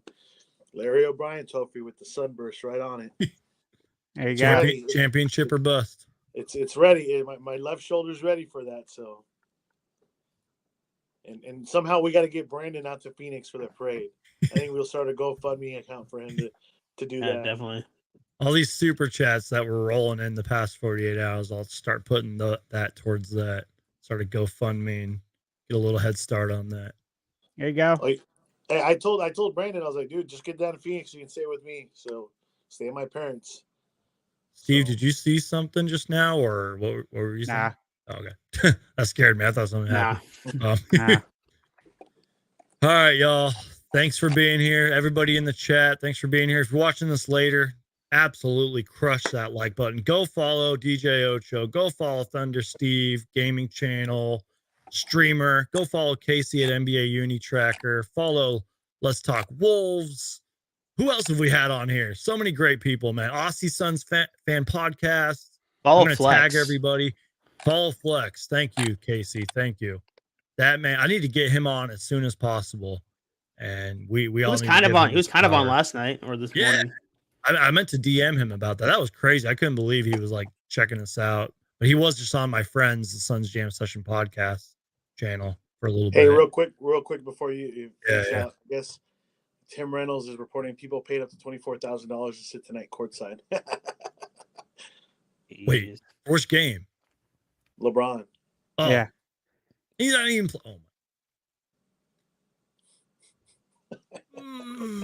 That's great. Dude, this guy, they put this guy on his pedestal, man. I mean, I'm gonna rant right here real quick. This guy gets put on such a big pedestal, dude. He's nothing, dude. I'm sorry, man. It's like he's all. I mean, you know this, Brandon. We talked about it last night too. Yeah. He's one of the goats. No, he's not. He's not a goat. Sorry. You know my opinion already. I'm gonna leave it there. He's right here. This is him right here, on the bottom of my shoe. Actually, I have a trash can right here. That's probably more like him right there. Both. The trash. Glad we all agree on that. Yeah. Except If we Brandon. didn't, it's okay. Last thought here, y'all. Prime D Book on Twitter tweeted this out. The bright spots of that 2017-18 Suns team are about to play together again. Chills. And it's a picture of TJ Warren and Devin Booker. Yeah, sick. That's so good, man. Well said. Well said. That's so good. Is he wearing number 12? Does anybody? Oh, Ish Wainwright currently has 12. I wonder if he's going to let him have it if he doesn't get released. You know what I mean? Yeah. That's still possible. I'm telling you, there was 3 guys I gave you. Wainwright was one of them. Landell, and who was the other one that I said? Didn't you say Payne? I can't see Payne. No, not Payne. No, it was someone Saban else. Lee? No. Saban Lee's on the other two-way. But Monty really likes him. He Torrey Craig? likes Saban Lee. No, not Torrey Craig. No, you need a little toughness from him when he wants to show up. I see Ish Wainwright getting released if he him or Jock Landell, if we go and get somebody in the buyout. We'll see what happens, y'all. Stay tuned. Maybe we'll do like an emergency NBA buyout stream soon. Dun dun dun. I don't know about y'all, but I'm gonna go sleep for 17 hours. I'm gonna eat some food. Crash. What are you gonna have? I'm going right there. I haven't had Chipotle in a couple of weeks, and my something's telling me Chipotle, man. Okay. I don't know why. I went with a mod pizza. Oh, dude, I ain't picky about pizza. I'll eat anything, bro. Pizza sounds good. Right? Pizza's like it's my favorite, but it's like a celebration meal. Like pizza and Suns have been synonymous since like the early Peter 90s. Piper pizza, man. Yeah. Peter Piper pizza's the one where the food's as good as the fun. So sidebar here, but since we're talking food, but you remember the old ovens that Peter Piper had, right? Those round ones? Yeah. Where the pizza was actually good? Yeah. That's what they have at that 44th Street and Greenway one. Daniel likes to go there. So I know it's a drive for you, but I think you should take a drive to that Peter Piper Express. I'd be willing to go. Just to go have the pizza. I'd check it out. I used to go to like the Peter Piper when I was at Tatum and Thunderbird. Yeah. Yeah. I used to go there. I mean, dude, they had the buffet. It was great. Yeah, I used to go with my cousin Jim. He used to go ham there, man. Absolutely ham. And I was always hesitant. I'm like, dude, if I go, I'm gonna like kiss my afternoon goodbye because it's food coma. It is food coma. So it's like, do you want to do that? But just saying, if you want to take a drive, I know I'm giving Peter Piper here a plug, but they deserve it, dude. Every time I go back to Phoenix, and I was going back, what was it, from like April? My mom broke her knee in April, so I was kind of making monthly trips out there to help her out, help my dad out. And I had read about this Peter Piper Express thing, which literally is just like a Domino's and Little Caesars. You just walk in, order your food, and that's it. So I was like, you know what? Let me order that. Went. Literally, I walked in. I'm like, they have the round oven again, the big box one with the round thing. I'm like, oh, this is gonna be good. Open the boxes. I'm going in my truck. I had to take a bite right away. Yeah, I'm totally in for that. Yeah, worth the drive. Worth the drive from where you're at.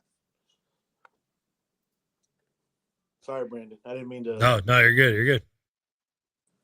I think that's it, y'all.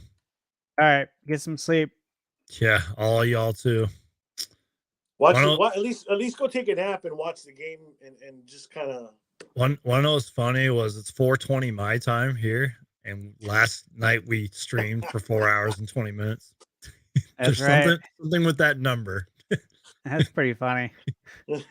Seriously, y'all, a million times to all three of you. Thank you a million times. Thank you. Dragonbender for life. Dragonbender. Kevin Durant. We don't need anyone on the buyout market. Go get Dragonbender. It's a wrap for the league. Yeah, go see what he's doing. Where is he at now? Is he back overseas? I think he had an injury. Yeah, he's back overseas. I heard it was so bad with him, he struggled to even make Croatia's team. That's why we didn't see him with Dario. That sucks. So yeah, he's in the Spanish Liga right now. Maybe with the right team and coaches, man, he could have been. I got a buddy who plays over there. I'm not sure what team he's on. Let me look him up. I went to high school with him. His name's TJ Campbell. Let's see what team he's on. He's over in the Turkish league. The little small point guard, huge guy, 5'9". Yeah. But looks like last team he played, he is with Turkish basketball. He played actually Aussie might know if they follow the Aussie league down there. He's a pretty big player down there in Aussie, in the Australian league, in the NBL. I bet you Luca knows who he is because Luca said he doesn't watch the NBA. He watches all the other leagues. So I'm pretty sure Luca knows who that guy is. He actually drafted in the NBA in 2010. Who's this? Campbell. I guess he was Minnesota eligible 2010 because it says in his about like NBA draft 2010. No, he played in with the Melbourne Tigers in 2010. No, this guy didn't get drafted out. No. Okay, no. So he was in the draft, but he was undrafted. That's what it was. Okay. That's what it says. That I know. Yeah, that's what it says in the wiki, at least. No, he didn't even go into the NBA draft. Oh well, then I don't know what I guess Wikipedia is not. I'm looking at the same one, and it's not him. All right, y'all. Yeah, we'll talk about it. I'm gonna wrap it up, y'all. Yeah, no worries. Thank you, everybody. Smash that like button, y'all. Take care. God bless. Go Suns. Phoenix Suns for life. Peace out, guys. Peace.